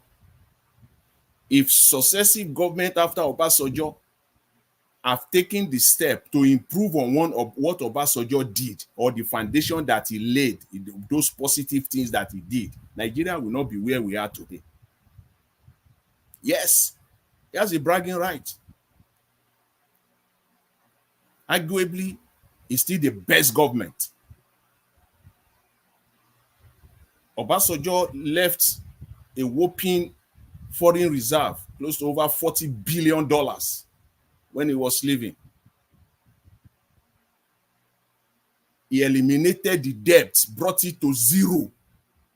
Hear that, zero. He created the crude oil, the forex, the excess account managed by the likes of Okojo-Iweala. He laid the foundation for the looting they are doing today, and in his mind, he did it well. That is the mining sector. He did that. He created the mining act, and that brought a lot of investment to Nigeria. And that is what they are using today to loot the country, taking all those resources of, aside from crude oil.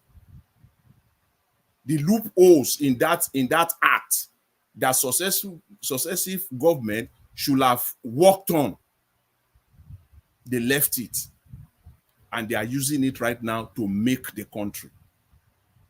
Yes, Baba Obasanjo has his own issues, but he laid foundations that successive governments, if they had actually worked on it as a government, we will not be where we are today.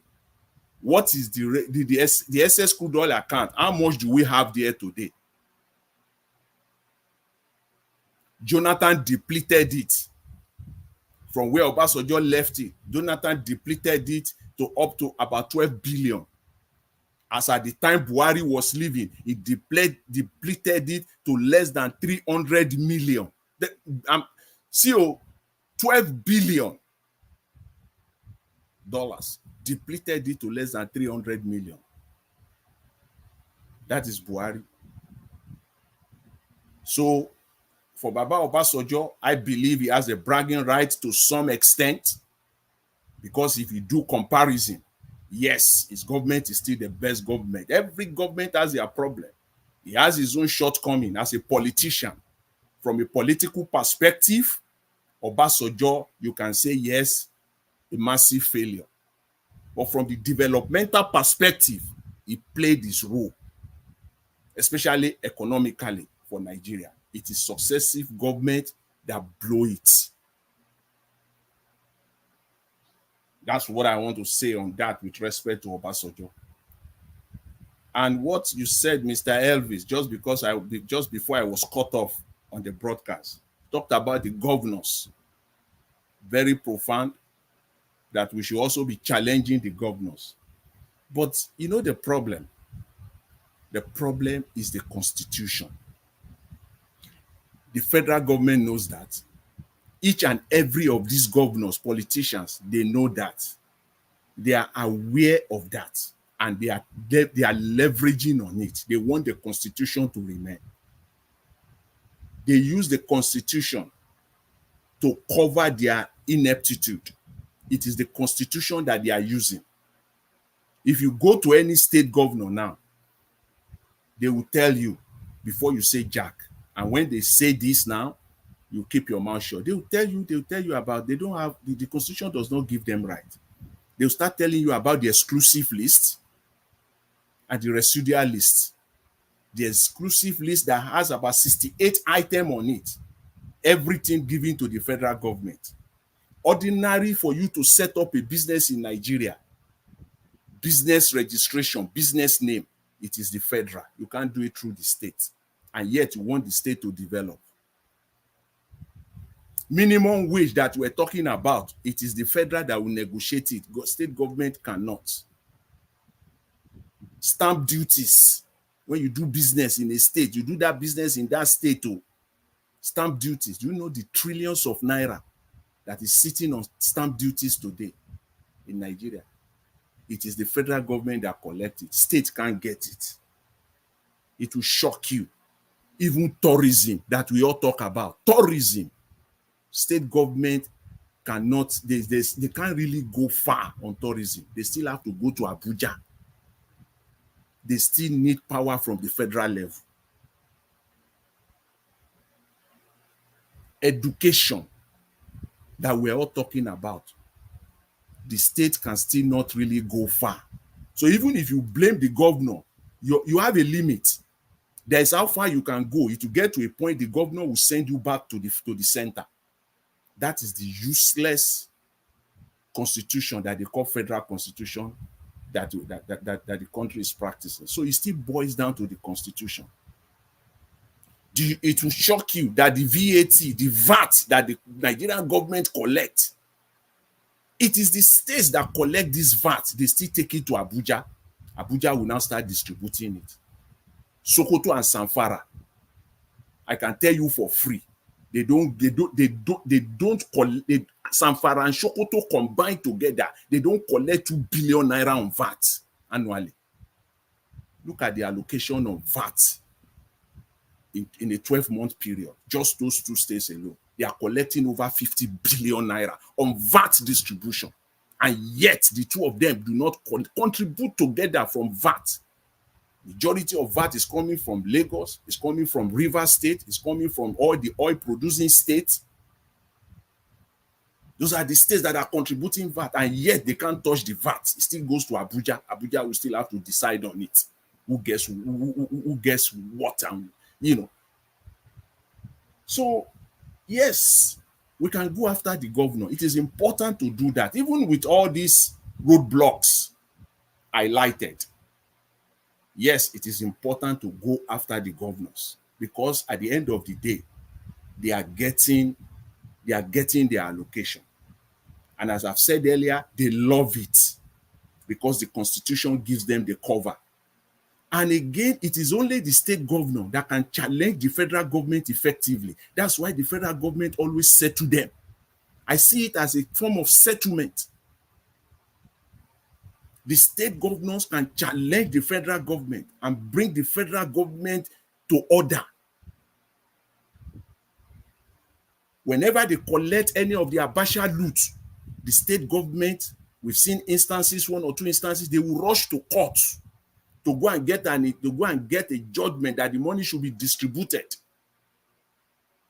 And the federal.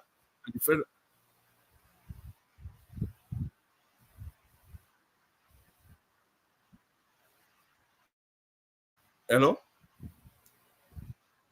Yeah, continue. We can hear you. Hello, can you hear me? Yes, yeah. Yeah, sorry about that.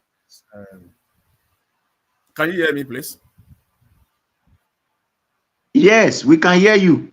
Mr. Jonathan, go ahead. continue. I'm hearing an echo somewhere. So, Go ahead. Yeah, thank you.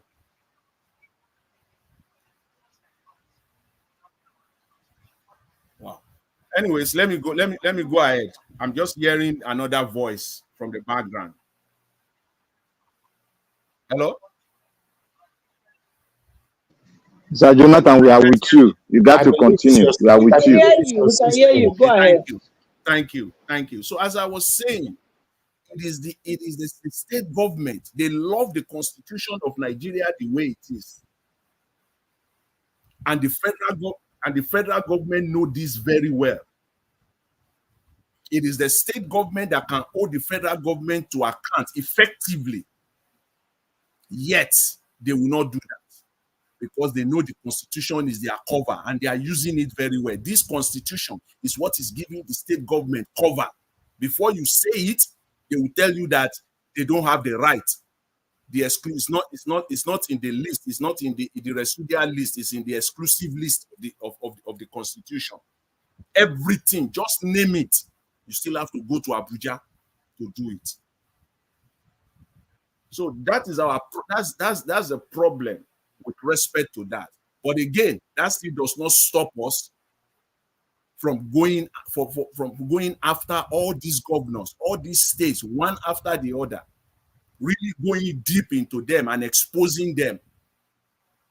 The amount of money that each state have received in 2024 alone, this is August 2024, is already double the money that each one of them received in 2023. Just the 8th month of 2024, they have received double the amount of money that they received in 2024. But where is the money? What do you have to show for it in all of these things? Where is the money going to?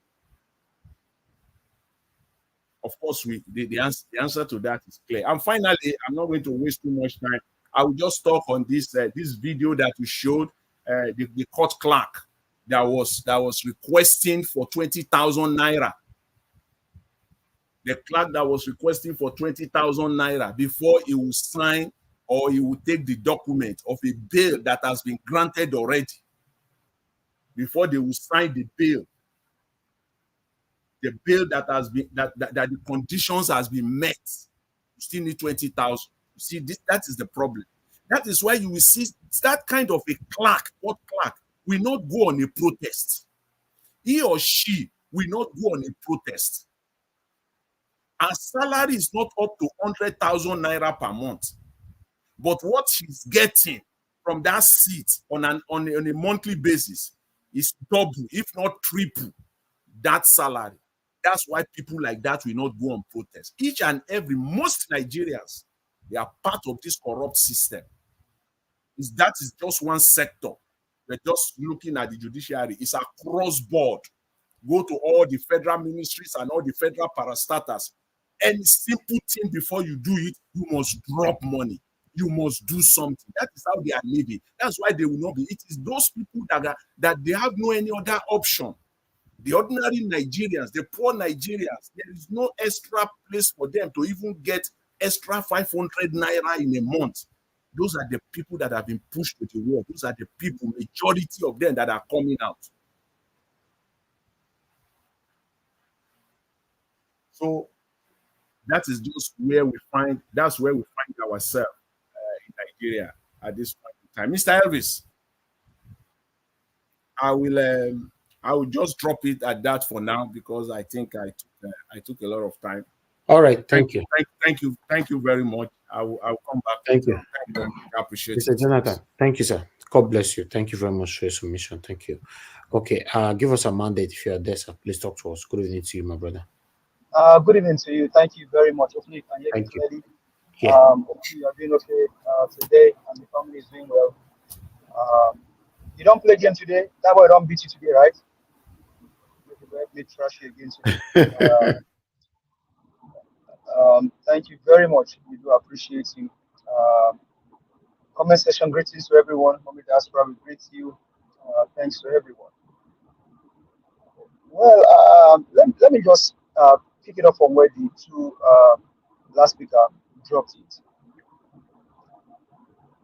You know, sometimes ago I said something on this channel that only if Obasanjo, only and only if, did not have put his hand into some dubious things, it would have been celebrated by Nigerians. And you see what Mr. Chris said, now hear what Mr. Jonathan said, a mixed feeling about a man that would have stood tall for his nation or for his country today.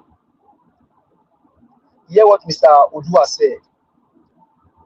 And when Mr. Odua talked about Okila Cement, we all should be bothered, even though we know that those things were done illegally and there's no way probably to get them back until maybe the people come together or you vote against it, we can get it back.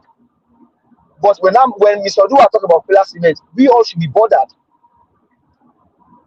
Now, the same thing that happened to Okila Cement happened to that farm that belongs to Nigeria. But now, one man took ownership of that farm and turned it to his own. Do you know, sir, that the roads that lead to that farm, Songwater, the major roads that lead to that farm,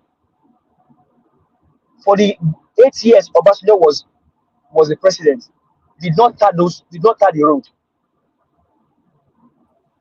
The roads that can you hear me? Hello, can you hear me? Yes, we can hear you. We can hear you. Yeah. So I think somebody said something. So the road was not tarred for the 8 years. In fact, that people of Ogun State, that is one of their anger against him, that for the 8 years that this guy was the president, nothing you can point to in the southwest, southeast region as a Bible project. Now, after all said and done, you have these technocrats, people like Ngozi Okejiwala, people like Soludo, Ribadu. Do you know, sir, that Obasanjo and Ribadu, they had the case file of this criminal drug baron as a president. They had this case file in hand. That was what happened to Tafa Balogun. They had a case file of Tinubu in their hand, and they were dialing on the file. What should they do? What should they do? What should they do? And today, Ribadu is frustrating for one-time criminal that he would have put in jail. Ribadu is now calling Amoda, the criminal drug baron, Tinubu. He's calling Tinubu daddy, the one that he would have put behind bar some years back. They're dealing with evil. So for how much we want to talk about Obasanjo did this, did that, whether economically or did his own, he also has. How many of them they don't have their own oil block? You think he just came out to talk about the cabals are not allowing they are not giving Dangote they are not giving Dangote oil? You know how much of their own money is in investment of Dangote? You know how much of their own money is in Dangote Corporation today? Now all of a sudden, Obasanjo is saying that they are not giving Dangote oil. Hey, in my own submission and my own stand on this issue, Mr. Odua, I think maybe what would have said is the people that are supposed to be in prison, Obasanjo is the one that will stand in front of them and lead them, including himself, and they will all go to prison. Obasanjo will take the lead. Jonathan will follow. Buhari will follow. Tinubu will follow. Petajawala will follow. They will all follow and lock themselves in the prison and let Nigeria breathe. Because these guys are evil. They are the evil ones. Babangida will follow them. They all you put iron in their hand and just put that of them and close the door, including Obasanjo. The war be there because they put us where we are today. They put us in the mess that we are today. How can you have a criminal? Chicago did not just start during 2023. Chicago State case has been for how long has it been? Chicago's case. So whatever you see this Amoda doing today, having 17 oil block, having a refinery in Malta, having this one, having that one, he learned from Obasanjo. He learned from Jonathan. He learned from Buhari. Which one is better? Which one is better? Mr. Evans always says that why can't the current government put the previous government in prison? They will never do it because they just follow. They all follow their footsteps. They all follow each other to do evil against Nigerians.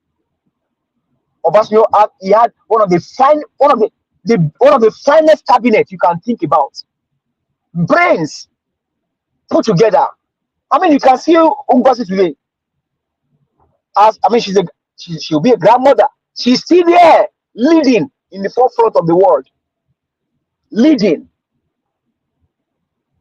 Obasanjo had the finest cabinet, the finest ministers, the finest brain that you can think about.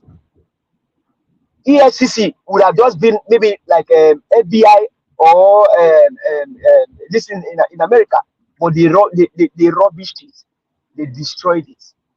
Now it's being used as like Mr. Jenda would say, as their bulldogs.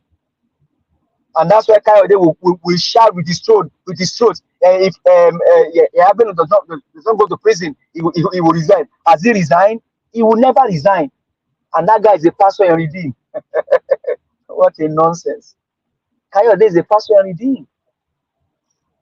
So for me, in fact, most of the pastors have to join them to be led to the prison, because they are all in cahoots. The pastors, the bishop, and the GOM, all of them, they have to be put together, put all of them together, put them for the same prison, because they are in bed with this evil man. And so when that young boy 3 days ago talked about, just give me a classroom, I will sit on the floor and learn. You understand what it means to be educated. You understand what education can do in the fabrics of a society. And that's why that boy, everything is said. In all that is said, education was key to it, because if you give a man education, you have given the man light. And so why are they Agberos in the southwest region? Obafemi Awolowo gave education, Tinubu gave Agberos. And so you see if different things just happening all over the places. Different things. So for me, the only way to get this right is what they have done in the past 10 days. And I think they say, like I said, a million march is coming. Let's keep this whole thing. Let's keep it going. These guys are bent on not changing. Have you heard that Tinubu all of a sudden now retract his step and say, okay, you know what? Subsidy, we'll work on it. Education will do this. Have you had anything? Because they will not do it. Because they will not do it for the people. It's just for themselves and their families. It's just themselves and their families. Just for them and their cronies. And that's why Nigerians, we should not relent on this struggle. Let's keep the fire burning. Let's not relent. Let's not relent. These guys they are bent on not doing anything good for Nigerians. They are bent on not doing anything good for Nigerians. And so it's our own duty never to relent. It's our duty never to retire. Let's keep the fire burning. Because people are being tied in their numbers every day. People are dying of hunger. Come on, I mean, just food. What is the sole aim of a government? What is the purpose of a government? What is their aim?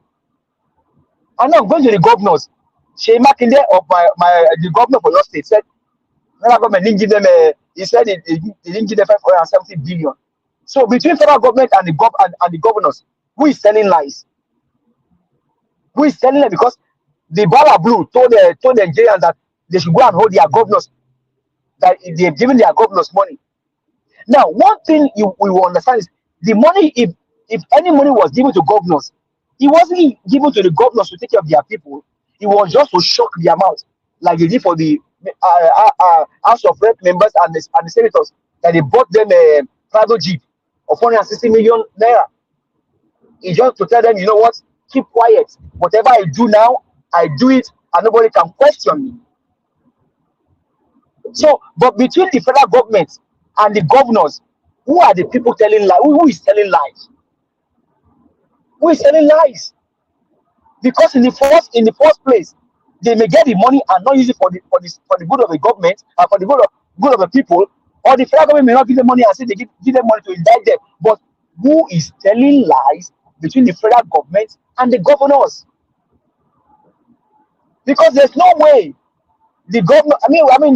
Both the governor and the federal government, either way, they are both corrupt. They are both thieves. But who should we believe in this matter? So, my people, the only way to get this whole thing right is to keep the fire burning. The 1 million man march, let it start from everywhere. Let it start from here. And to the person that was collecting a bribe to sign a document, don't be surprised that part of that money may end up in mosque or in church as their either saraka or their offering. But like I said, Mr. Jones, such people will not come and protest because the money they do you know how many people go and sign documents in Lagos, High Court every per day? Is either they want to travel or they want to start their business. Do you know how many people that goes to the court to go and sign documents? But this is how the system has been corrupt. On the ordinary, should you even pay somebody money? Why can't those things be? Why can't they be technology that people can just log on to, pay the money, go there, the thing is done for you, and that's it. No money changing hands between one person and the other. But there are so many loopholes, so many bureaucracy, so many bottlenecks created so that people can steal. So many bottlenecks created so that people can loot and steal from a system. Nigerians, we need to continue the struggle. We need to continue the fight because these guys are bent on not wanting to change. The only way to change them is through what has happened in the past 10 days. And let not the fire die down. In fact, I was in a space today. Brothers and sisters from the north on the Twitter space, you need to hear how eloquent these guys were in their speech and in their thoughts. So my people, the fire is spreading wide. Let's keep it burning. Let's not relent. Let's keep the struggle. Thank you very much, Mr. Helvis. Thank you for all that you do. Appreciate you. God bless you and your family in Jesus' name. Thank you. Appreciate you. Have a blessed weekend.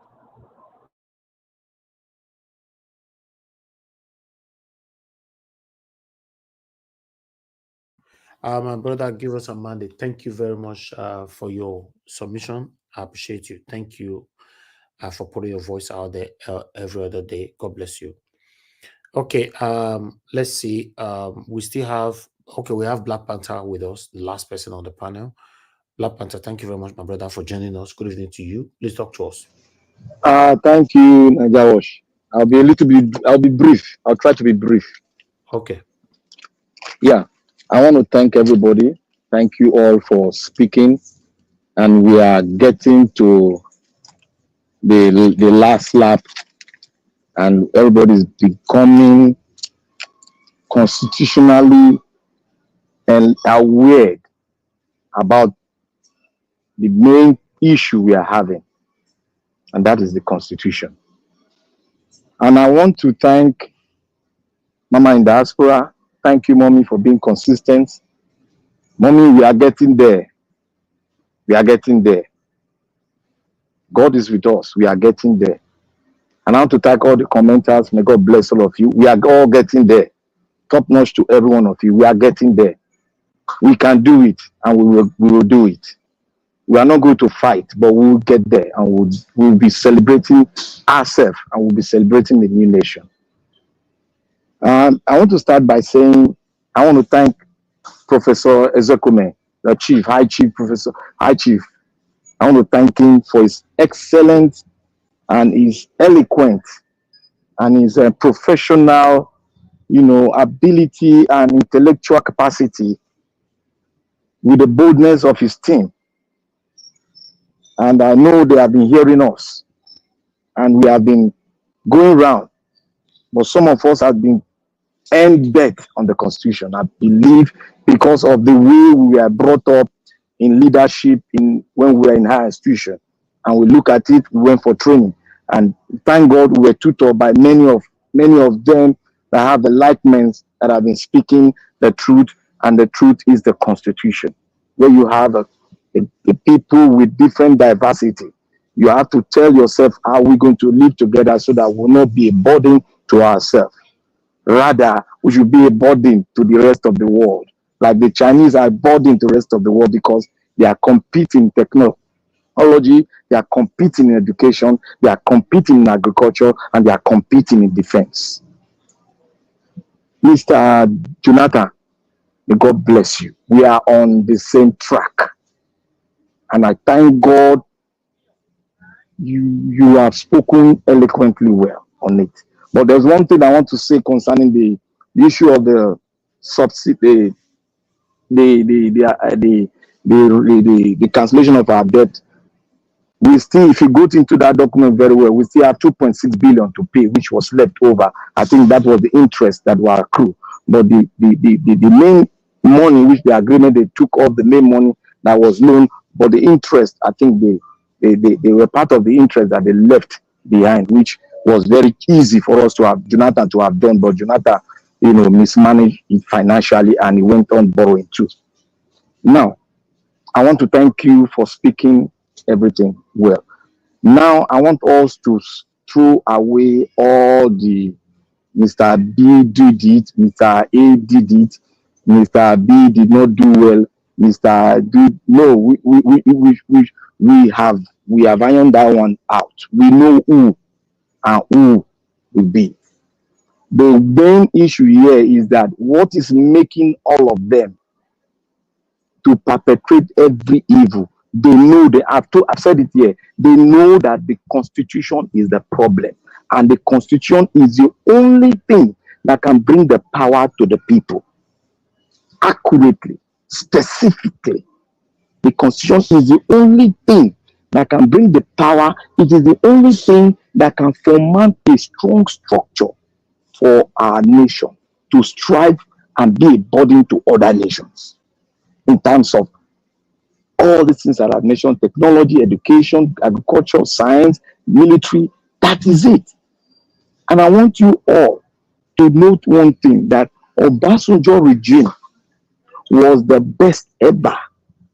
If you want to talk about his achievement and bringing the best of Nigerian to be in the end of affair, is Obasanjo regime. Nobody can take it out from him. He has a lot of defects, which everybody, because of political affiliation and political interest from other of his mates, other of his people, because nothing can be done individually in terms of when it's politics. You have to have layers and, conclusion with all your political mates to forge ahead to say things to the Nigerian people or to the Senate. He has done a lot of things that we don't agree with him, like the OD stuff. But we are not here to throw blame now, because this is our only opportunity for us to throw away that military decree that they have given to us. As I said it here, and thank God Professor Ozekhome said it too, that was a decree affirmed by the military. But we all just took it because we were in a hurry to get this done. That was why we took it. We were in a hurry to move on, because if we don't move these military people out, they might come and say something else. That was why we pushed it out. And it was a collective effort of every Nigerians that were on ground, both home and abroad, that fostered that movement to its latter. And we got it right. Now there is another opportunity for us to get it right. Mr. Nigerian has said yesterday, he said, I didn't notice this thing go do okay. The way we they go today, yes, he put a conditional statement. The way we they go today, we are not saying we go fit get that right or we go fit better. That is a well-defined statement. If we go the way we are going now, we will never get it right. We will keep on talking until we go gray hair, and the generation will leave it for another generation. But my prayer today is that the generation, our generation, we are about to hit the nail at the right hole. And that is the Constitution. And before we go into it, we have to note here that we all came from various affiliation, ethnic group. Something brought us together. Someone brought us together. And we have been living for over 60 years. For us, and we have not seen the best of us being at the ends of affair. And we have never gone deep into us to bring out the best of us, best thing inside of us, to make sure that we become a burden to the outside world. We have not done that. Why? Because the Constitution will not give birth to the best of us to be at the ends of affair. That is why you see the military are in coerce with the civilians in this constitution because they know that that is a decree and it is well affirmed. And the people that have read the constitutional lawyer, our great constitutional lawyer, the best of us, stand to galvanize themselves together and said the problem is that that decree cannot galvanize the entire tribe in Nigeria to become one. And I want to thank the northern brothers today. As we have seen, we'll be shouting, let them come. Where are they? Are they not coming out? But because hunger has brought us together, they are now coming out, and we have seen that they are not as illiterate as we are thinking. But what has kept them in their cocoon was religion. And I believe hunger has breaking that barrier of religion, and they are coming out to speak. Though there may be some small voices in there that we can. I don't want us to look at the voices that are undertone now. I want us to focus as we are saying that this is the problem, that person is the problem. Let us start tackling the solution in that constitution now. Let us start talking and how we are going to make it, because I was having a issue before. How are we going to put aside the National Assembly? But Professor Ozekhome, with his intellectual capacity, that told us that is not a problem. That is a breakthrough now. It's a breakthrough for us. If we can stand on that trajectory, keep on stick. If we say anything we want to say, let us link it with the Constitution. Let us start talking about how we're going to set up individual state, how the mineral resources is going to go about, how we're going to set up our education, how we're going to set up a sort of education where it will be productive, where scientific production will go into our industry and we'll start producing it. We are supposed to talk about that. And now, I want to let us know this. We borrowed the word, we borrowed democracy from America. America run their democracy, and they gave room for the people that are minority. That is why you have the vote, the college vote. That is why you have, after everybody might have voted, they will not go into a cocoon and now look at the highest vote, and those people will come out and vote. Those minority will come out and bring out their vote. They recognize the minority in America. That is why you see that at the end of it all, it's not who won the highest vote that wins the election. They still have to give the minority to have their say in the election. That is to tell you that the American democracy have a democracy for themselves that will suit their situation. And that is what the entire African nation has not been able to do. The Asians are doing it, but we did not recognize it. They choose the worst of us to lead us. They gave us something that we did not look into and said, how are we going to make this thing be our own? Putting our tradition, putting our religion, putting everything into to make it Africanistic democracy. That is what the Asians are doing. That is why they are getting it right. That is why they are competing. Now is the turn of Africa. I would love every one of you to go and listen to the speech spoken by the Burkina Faso leader in English. He talked about the mindset of the African mind. He talked about why they put fear into the mindset of Africa when he was addressing the youth of Burkina Faso and the other African nations that are assembled in Burkina Faso. We have to really go in. As we are gathered here today, we are the best of Nigeria. We have to sit down and fashion out how the constitution will be. By the time we start speaking on that constitution, how it's going to be an African, a Nigerian constitution, then the people out there will begin to have point, now have to have something they will hold on and now speak, because we are the best of Nigeria that is speaking now. We should hold our knife down. If we get it right, all these evil people will run. They will run, or they will do what? Bring the money they've stolen, bring it back to the economy and start working. How are we going to have an independent judiciary? How are we going to have an independent electoral body? How are we going to have an independent National Assembly? And how are we going to have an independent state government? Those are the things we should start talking now, so that by the time we are talking this thing, it will go far, because we are the best of Nigeria that is assembled here today. And as we go further, I want to say this. We have nailed it. Please, anybody that has been offended, we know we all have offended ourselves.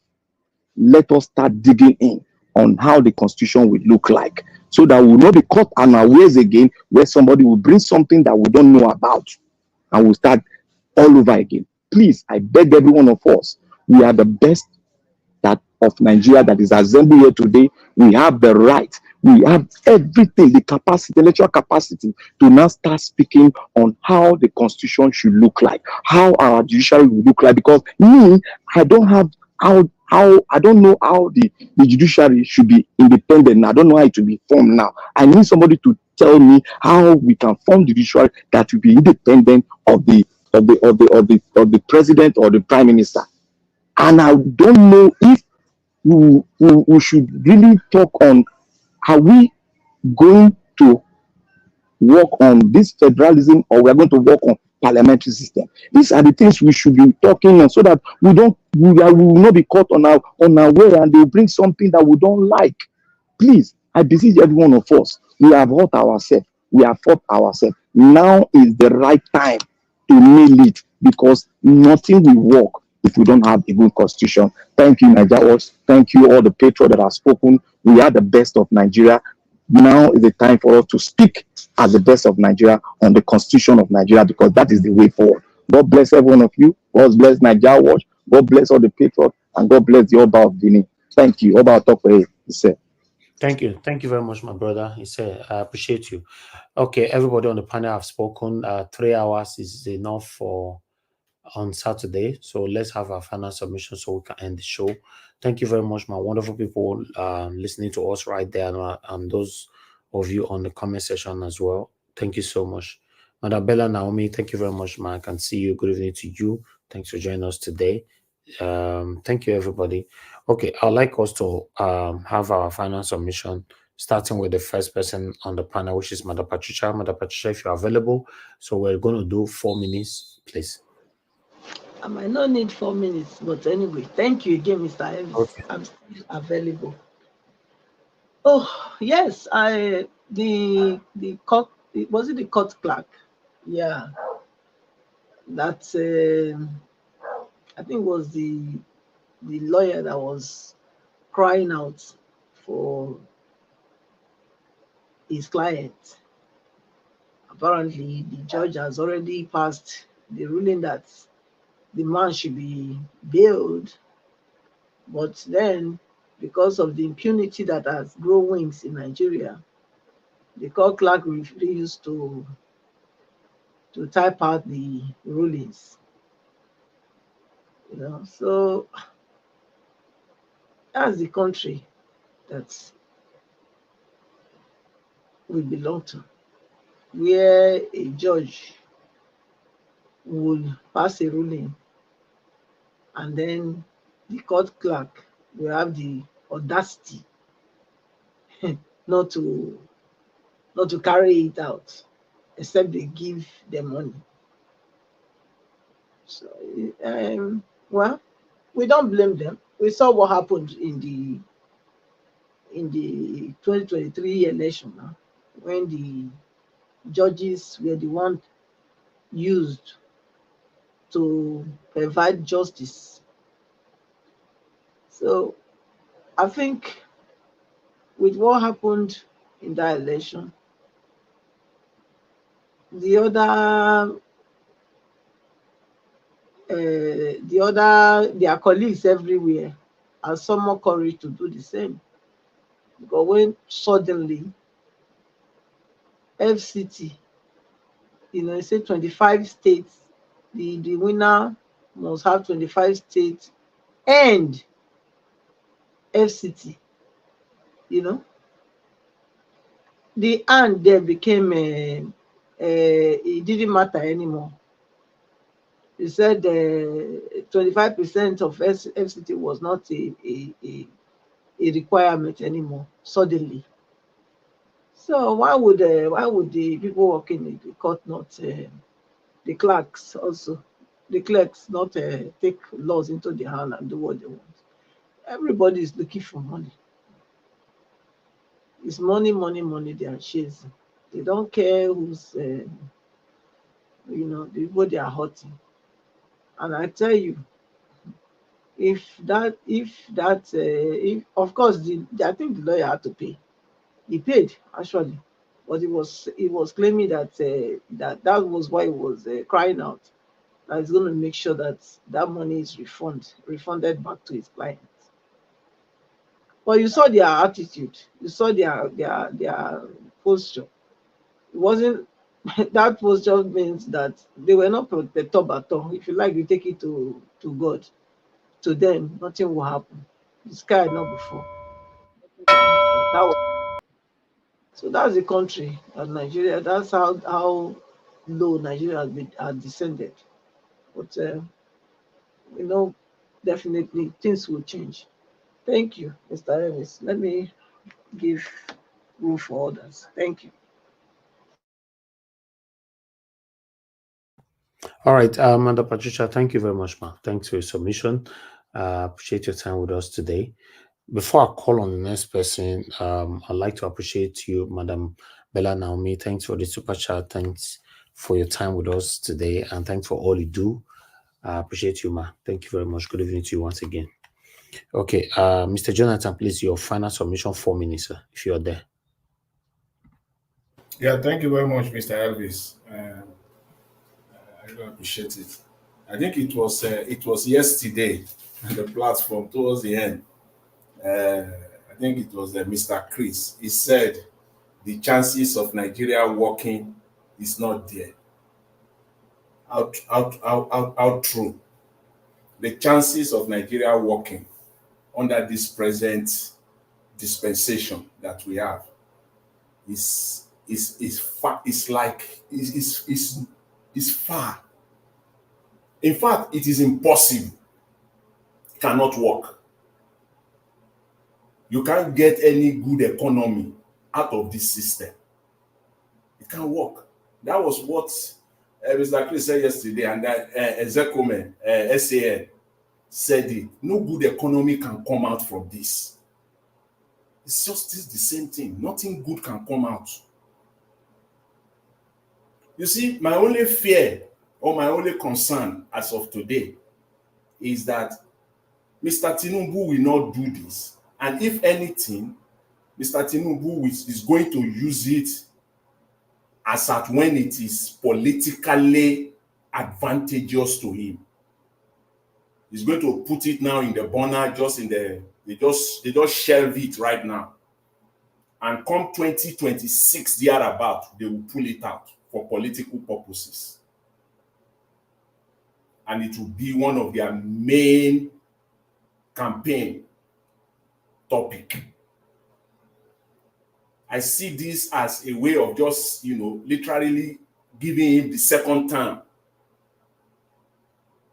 I believe and I seriously think that for Nigeria as it is right now, the issue of constitution, to change the constitution of Nigeria, is something that is of now,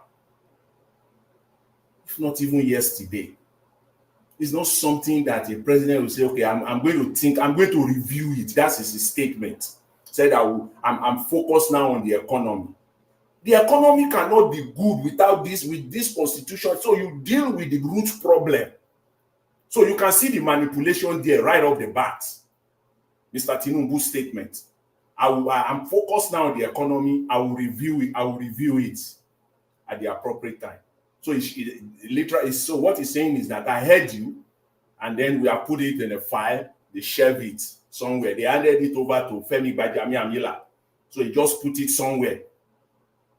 Come 2026, thereabout, they will bring it out and say that is what he wants to do for his second term. Give him the mandate so that he will do it. And my fear is that Nigerians will fall for it. So the protest that is going on, the agitation that is going on, should continue. People should not buy into this. And to even think of it, for me as a person, why will I even accept anything that comes out from the Nigerian government? A mere statement for me to believe it? It's not even what the paper is written on. Any statement that comes from the Nigerian government. You believe that at your own peril. You will cry till kingdom come. At your own peril. I will review it. A constitutional review, a constitutional change or constituent assembly, I will review it from Mr. Tinubu. It ain't going to happen. It's not going to happen. It's not everything, anything coming out of there does not even it doesn't worth it.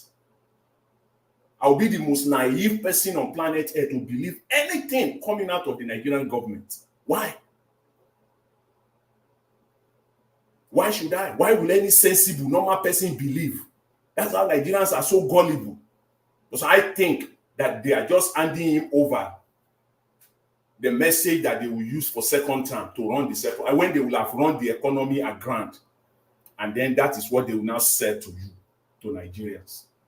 So the issue of the constitution is now, is of today. The process must start today. This is not something you will put on the shelf till 2025, 2026, when it is political, when it will become politically expedient and advantageous to you. No, it is now. That process must start now if you are really genuine and serious about it. You are not playing games. So, Mr. Elvis, if not for time, I still have one or two things, but thank you very much. I really appreciate it. Thanks to everyone. Thank you very much. Thank you very much, Oga Jonathan. Thank you very much, sir. I appreciate you. Okay, Mr. Destiny, are you still with us? If you're there, your 4 minutes starts now. Let another person speak. Okay, when you come back, you are getting 2 minutes. Thank you. Mr. Odowa, please, your 4 minutes starts now, sir. Thank you. Thank you, Mr. Najawosh. Thank everybody, for the panelists. Thank you all. Well, let me talk on when people are saying minority. You see, every time I talk, but people doesn't take my word serious or take it in direction because they feel maybe I'm not a Scottish person or I don't talk the way they feel. But I talk reality of visions of life. When people say minority, it's in ethnic is minority or the language. Because zoning it as Wazobia, it is not ethnic, it is language that they have. Because when we talk of ethnic, the Benin ethnic, when we check even these 3 places, we find the Benin ethnic among them. Now, from Cross River, Rivers, Bayelsa, Delta, Edo, then Ondo. If we put this place together, we believe that those who are calling us minority, we know that we are not minority. Now, apart from Ondo, let's go to Eko, Lagos. Then let's go to Ekiti. We have groups with the local government which are Benins, like the Ijebu Ode. The Ijebu Ode people are Benins. Now, if all these people combine together in Ekiti, when all these people combine together, will the Yoruba call Benin minority, or will the Igbo call Benin minority, or will the Hausa people call Benin minority? I believe what they have is just language, the dialect, not the ethnic. Then let's go to even the Igbo side. We have the Onitsha there. In Abia State, we have the Bende. In Enugu State, we have the Ezike. Then in Ebonyi, we have the Igede. That is in the side of the Igbo. Then if we go to the Benue, we have Igede in Benue, which occupy 2 or 3 local governments. Then we come to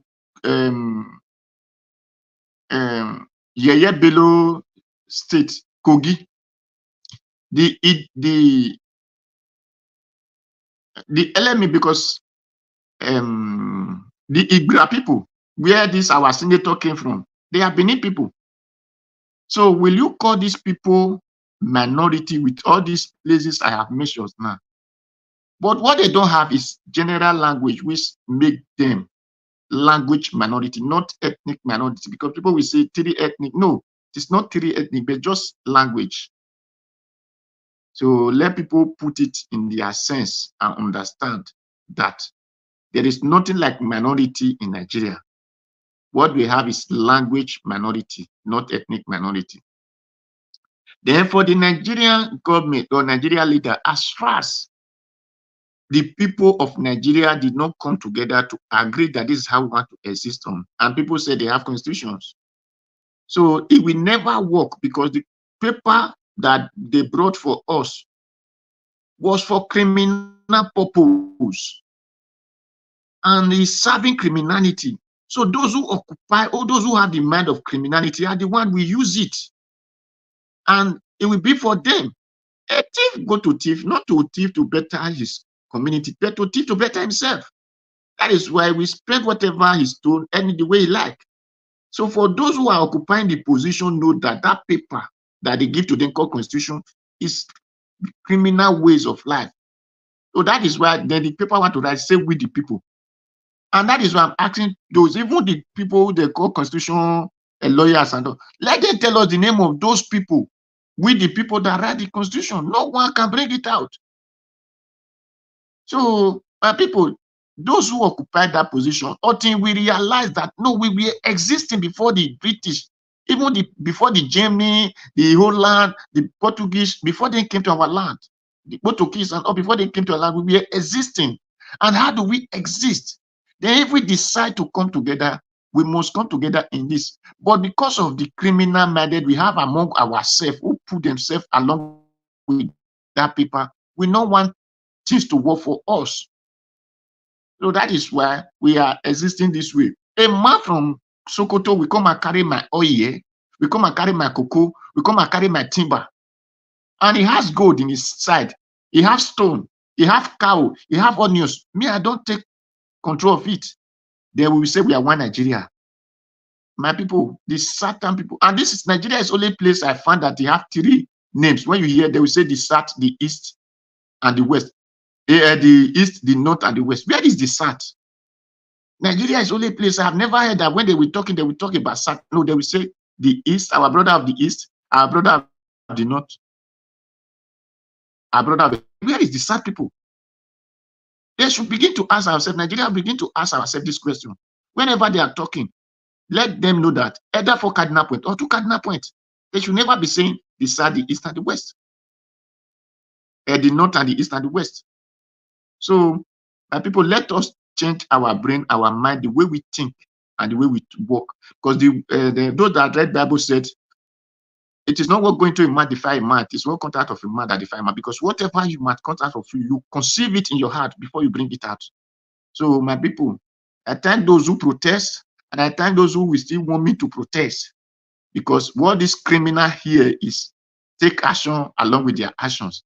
Even though they said they want to dialogue from nothing next tomorrow, though as far as they occupy that criminal positions of that paper, they will never work anything for us, except we take them action with actions. And this is why I love Sowore. Sowore will have been the next president, so that all these people will have been in Kuje prison or Guantanamo or Kri in Lagos, so that we will have freedom. And all their property should be seized and made to work for Nigerians. So, my people, I urge us to see good things this way. Thank you, Mr. Najawash. Thank everybody. Thank all the panelists. Thank you. Mr. Dowa, thank you very much, sir. God bless you. I appreciate you. Oga Chris, please, sir. Talk to us. Your 4 minutes. Yeah, Domosa, thank you again. Once more for the opportunity to give my roundup. Yeah. The people that are listening to us, it's good to have you again, and we are just rounding up. The issues are still the same. I'll just before I continue, Mr. Odua, who tell you say they know they take your word serious? I think only yesterday, Mr. Jonathan was giving a very good example of what your submission some time ago, and today, Black, give us our mandate. Also use your submission to give good examples. So, People they listen to you. They take your word serious. Well, for the issues today, you see, nothing has changed. Everything's still the way it is. We need the revamping of our constitution, if not even our constitution, but the way we do things. My argument earlier on was just about having very strong institutions. And I completely agree that if we discuss, no matter how you are going to put it, Obasanjo outperformed all these people that we have in many ways. He did. He actually outperformed them. But at the same time, he also left landmines for people that are to come after him. It's just like somebody having a very big poultry farm and you have so many chicks laying eggs every day. And side by side by that poultry farms, you have another snake farm there where the snakes they used to come to the poultry farm to swallow the eggs. So the thing is that you can see the poultry, they are actually laying eggs, but these eggs are being swallowed by the snake, created by the same person. So that's the story of Obasanjo for me. He had done well, but the institutions that he refused to allow to flourish, those institutions, those failed institutions have now become the albatross of development in Nigeria. We just take one simple example from the US. Look at the FBI today. I think it was created by Theodore Roosevelt and Joseph Bonaparte, if I remember his name clearly, who was the Attorney General then in 1908. And today we know what the FBI stands for. You know, this institution was created to fight corruption. And when Edgar Hoover took over that institution, he took it to a new level to the extent that the institution became bigger than Roosevelt that created that institution, became bigger than the Attorney General, Joseph Bonaparte. So those are the kind of things we are saying. Those are the hallmark of development. Until today, no president, no sitting president can dictate to the FBI, unlike what we have in Nigeria. So I'm just using only that as an example of trying to portray how Obasanjo worked so well for the benefit of Nigeria, but at the same time worked so well to ensure that the nation, maybe inadvertently, to ensure that the nation will not progress. So that was my submission about Obasanjo. So in summary, people, as long as we have nations where the will of men supersedes the will of the law, the rule of men supersedes the rule of the law, where men can wake up in their whims and caprices determine the fate of people, where institutions are not maintained, where those factors that govern the nation, the stop plug gap that are supposed to keep everybody in check, if they become detectable by the people, if it is the people that can switch it off and switch it on, tell me the truth, my people, how are we going to move forward? We can never move forward. And not until we begin to have leaders, not just leaders that will give us couple of roads, refinery, blah, blah, blah, and stuff like that. Not until we have leaders that can create institutions that will outlast them, that can put laws in place that will allow outlast them. No matter what they do, no matter the level of development, it will just take one crazy leader to come after them and destroy everything. Everything that Obasanjo did, I'm very sure Buhari could have woken up on the wrong side of his bed and put everything to shambles. That was exactly what Yaradua did. Because when Yaradua came, all the privatization that Obasanjo did, he reversed all of them. Because Obasanjo never allowed the institution to be able to be strong enough to protect the people and protect leadership at the same time. And again, the hallmark of development is supposed to be steel. If you don't have steel, it will be difficult for you to develop. Ajakuta steel was there for 8 whooping years. Obasanjo couldn't do anything about it. But as bad as it is, he's still the best leader that we've had in this democratic dispensation. The only person I can even spare is maybe Jonathan because he spent 5 years, and Yaradua because he spent about 4 years.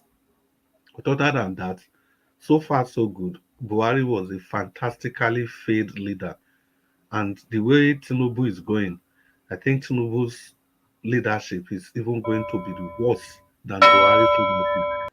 So with that, my people, I want to say and good evening to you all, and thank you, Mr. Nanjawas, for the opportunity, and the people on the panel with me. I say good evening. It's a delight to be with you every day. Thank you, sir, and good night, Thank Nigeria. you. Thank you, Oga Chris. God bless you, sir. Thank you very much. Give us a mandate, please. If you are there, your final submission, sir. Okay, you're not there. We can't hear you. Okay, let me go to the next person. Can you hear me? Okay, go ahead. 4 minutes, sir. Thank you. Thank you very much, Mr. Harris. I appreciate it. Well, I mean, there's not much to say more. Always said today, everybody, wonderful contribution. On the issue of the constitution, right? I think you said some patriots, they call them patriots, they went to the institute to answer. I really don't know if they are using this thing also to even to get money from the government, because all of the reviews that has been done, there was waste reports. Jeff did his own. So all of these things. So instead of us considering another panel, why not bring out waste reports? Why not bring out the one that was done under Jeff? And let's agree on something as a way to even start. Must Tinubu consist his own constitutional review members now? What happened to Jeff's report? What happened to the waste report? For me, I think it's just a way to just spend money on people, and then in the long run, nothing is done. Don't spend any money on anything for now. Bring out what was done under J. Mike Ozekhome is still alive. All of those things were recorded. All of those things were written down in documents. Bring out the documents. If these guys really mean business, start operating on what was done during Jonathan. Mike Ozekhome and most of them that did that, they are still alive. Only go and call them, reference them, bring what was done then, bring it to limelight, and let's start working on that. Don't start anything. I mean, this is how they just waste of money. Waste of money. Dangote and the Lumeri that he brought as economic team. Where is the end today? The economic team that he formed. The Nigerians forgot that the criminal drug man had an economic team consist of Dangote, Tony Elumelu. What is the result to the economic team? Economic team without anything that we can see. If the economic team truly worked, we won't be where we are today. And those guys have been paid already. So for me, all of this tomorrow you constitute panel, next tomorrow another panel. Hey, the one that was done during Yar'Adua, what was done during Jonathan, bring those things out. Let's see what we can dust and start working on. And start using something. You consider panel, and that panel will be there for the next how many years? And like Mr. Jonathan said, it's a campaign strategy. For me, bring out what was done under J. My Ozekhome may still be alive. If we need anything to declare, it can create that for Nigerians. I think for me, that's where I'll have it tonight. About Nigerians, let's keep fighting. Thank you very much. Mr. Elvis, please respond to my stuff I beg in my email. Thank you very much. I appreciate it. All right. Thank you, my brother. Thank you so much. I thought I responded to you the other day. That's why I said I responded to you now. You know, I didn't see a response in my email. I did. Okay. I'll check again. Thank you very much. I appreciate you. All right. Thank you very much, my people listening to us. Please support your and also Black Fanta's number. If you can also do that. Oh, I forgot that. Yes, I'll forward that to you. Yeah. Okay. Let me call on the next person to speak to us. Okay. It's like everybody on the panel have given their submission. Black Panther.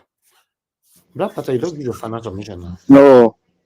Okay, go ahead then. Thank you, sir. Thank you once again. And thanks to everyone. Mama in the diaspora, God bless you, ma. And I want to say once again, I am in line with Mr. Jonathan. Tinubu is not going, I'm sorry to say this, but we are still on track. Tinubu is not going to do anything. Anything that will not make him politically relevant, bringing him to power in the next election, he will not have a deal there. Now, I want to borrow the word of Madam Rita. Before I borrow that word, I will say this, and it's like a question and it answers there too. Can the Nigerian people bring him to his knee to give us? Let me trace it again. The Nigerian people bring him to his knee to give us a constitution that we have agreed already that need to go on a referendum, which is the GED constitution, because presently we don't have the resources to go for another one, and we will not agree to go for another one. And I think we shouldn't go for another one. Let him put forward an executive bill forwarded to the National House, and let's see how the argument will go. And that is where the Nigerian people will rise up if such thing happen. That is when we come face to face with the National Assembly, because it has left the presidency. Now we're going to face the National Assembly, and we're going to definitely tell them what we need that is not included in there, that should be included. Then we'll now go for the referendum. But now, Tinubu will not do it because of what? The character. Because of what? Because anything that will not benefit him politically to put him back to power, he will not go for it. And I will now borrow Madam Rita's word. We need a benevolent leader that will come in to do the needful, to know what to do and what to deliver and how to deliver it instantly, and from there we can sail to the new Nigeria we want. We need a benevolent leadership that will come. People might say, oh no, need that, oh, no. We need a benevolent leadership in the military that will come to solve this issue. The leader you have now, they ain't gonna do that. They are not ready. Their mindset is twisted. Their character is nothing to talk about. So therefore, we need, if we cannot bring him to his knee, we need a benevolent leadership. Those are the two options that I believe, like I said, we are the best of Nigeria that are seated here today, that we can see today. We need to start talking on this issue. It's not something we can shy away from. It's not, because military is part and parcel of Nigeria. And if we have the benevolent leadership in them, we can solve it within 78 hours. And we'll say, that is what is happening in Burkina Faso now.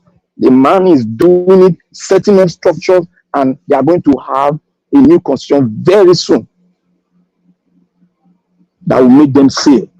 And they will have a strong institution that will make them sail to become a burden to the outside world in terms of technology, in terms of education, in terms of agriculture, in terms of military might. That is what we want to see in African nation. The African Union must be revisited, and the African type of democracy must be formed, so that we can know that this is from us, and we know anywhere there's a defect, we will solve it ourselves. We don't require any Western interference, because that is what is going to block the exploitation of the African continent. When we have our own constitution that is Africanized, that is our own, that comes from our people. That is why they support weak leadership. That is why they support the rusty part of us to lead us, because they are weak and they are afraid. But we of this generation that are the best of Nigeria, we are not afraid, we are not weak. All we want that dialogue on that round table with every tribe, every Nigerian, wherever you are in the part of the world. We want that dialogue, so that we can solidify our union, because this union is the best. If we don't go deeper, we will not know what God has given to us. In America, we have different tongues, we have different things. A boy born, a woman born from the descendant of India, who worked in McDonald's, raised up a daughter who became a law student, who became a lawyer, and a well-defined and rugged lawyer, and who rose to the position of the position of the vice president, a senator to a vice president, who had other strong position in California and rose and is now competing, a nominee of the Democrat as a president nominee in this next election.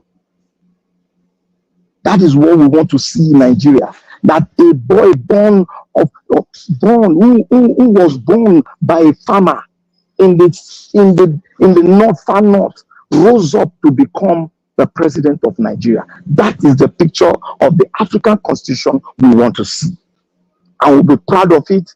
We'll be bold with it. We'll be proud to be a member of the military force. We'll be proud to be a police officer. We'll be proud to be a custom officer. That is the constitution we want to see. And that is the new Nigeria we want to see. And we indulge every one of us to start debating on this issue. What other alternative can we do? I have preferred my own, and it's open for anything. Prefer your own solution and see how we are going to get that constitution, because that is the bane of our problem. If we don't solve it, the unity will never be there. Thank you, Niger Watch. May God bless you. I will say once again, congratulations at your 100,000 mark in YouTube. And I will say this is just the beginning. We are going to get to 1 million, and we'll rise up from there to have our own channel, like the CNN, to start preaching the African news to the rest of the world. Thank you, sir. Thank you, my dear brother. I appreciate you. A big amen to that. Thank you so much for your time with us today. I appreciate every one of you. We've come to the end of the broadcast. I'd like to appreciate you all again. Madam Patricia, thank you very much. Mr. Jonathan Kingsley, thank you. Mr. Oduwa, Oga Christ, thank you. Black Panther, give us a mandate. I appreciate you all, my people. Those of you that called in, and the love of God is my strength. Oga Shimize, thank you very much. I appreciate you. Thank you. Those of you that supported the channel today, I have Lady Gina, thank you very much. Madam Bella Naomi, thank you. I have Abu Azi. Oh, Abu Azi super chatted me. Oh, thank you very much, Abu Azi. God bless you. You know, I really do appreciate this. And God bless you. Thank you so much, my people. Everyone right there in the comment section, start with Mother of all Mommy Diaspora. Thank you very much, Mommy. Appreciate you for all you do. Happy weekend to you. Happy weekend to every one of you right there. Abu Azi, once again, thank you very much. I appreciate you. Thank you, Peggy Modi. Thank you, Love Amadoka. Thank you, Madam Bella Naomi. Thank you, Stella Masawedo. Thank you very much. Ajio Deborah, thank you, my good people. I appreciate every one of you right there. Mr. Johnson Emmanuel, thank you very much. I appreciate you. Thank you, everyone. Now here, now go join the curtain. It's Saturday. We need to end the show right now. I'll see you guys again tomorrow. Fingers crossed, by God's grace, by 6 p.m. Nigerian time. Please, before you leave, press on the like button, help us to share. And for those of you going to be playing back our video later on, please subscribe to our channel, hit the notification bell so that you can join a live interaction like this, so that we all can talk and ask questions on a live broadcast. Please also endeavor to like and share our videos whenever you watch any of our videos. Join our membership program and hit on that super thanks button whenever you can. My people, now here we draw the curtain. Have a good night and bye for now. No more bad government in Nigeria. Niger Watch, the only media that have been consistent speaking against the bad government and for the poverty, for reformers. Niger Watch, yo.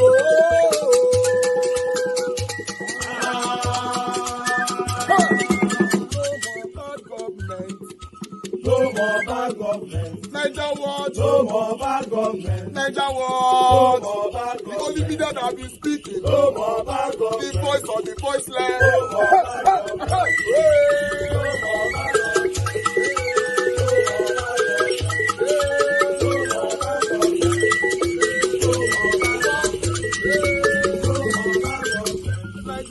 No more bad government. For the poor, no more bad government. Niger watch, no more bad government. Niger watch media, no more bad government. No more bad government. No more bad government. In Nigeria, no more bad government. No more bad government. No more bad government. The only media, no bad government. The number one media in Nigeria, no more bad government. That have been speaking against government. No more bad government. Niger watch, no more bad government.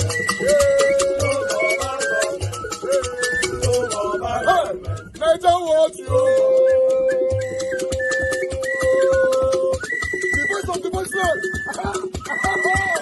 The voice of the voiceless.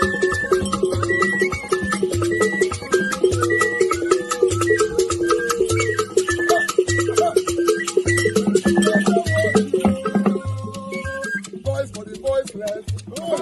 Voice for the voiceless. Niger watch media. Voice for the voiceless. Niger watch media. Voice for the voiceless. The only media that have been speaking against bad government. Being consistency since 1944. Voice for the voiceless. Voice for the voiceless. Voice for the voiceless. Voice for the voiceless.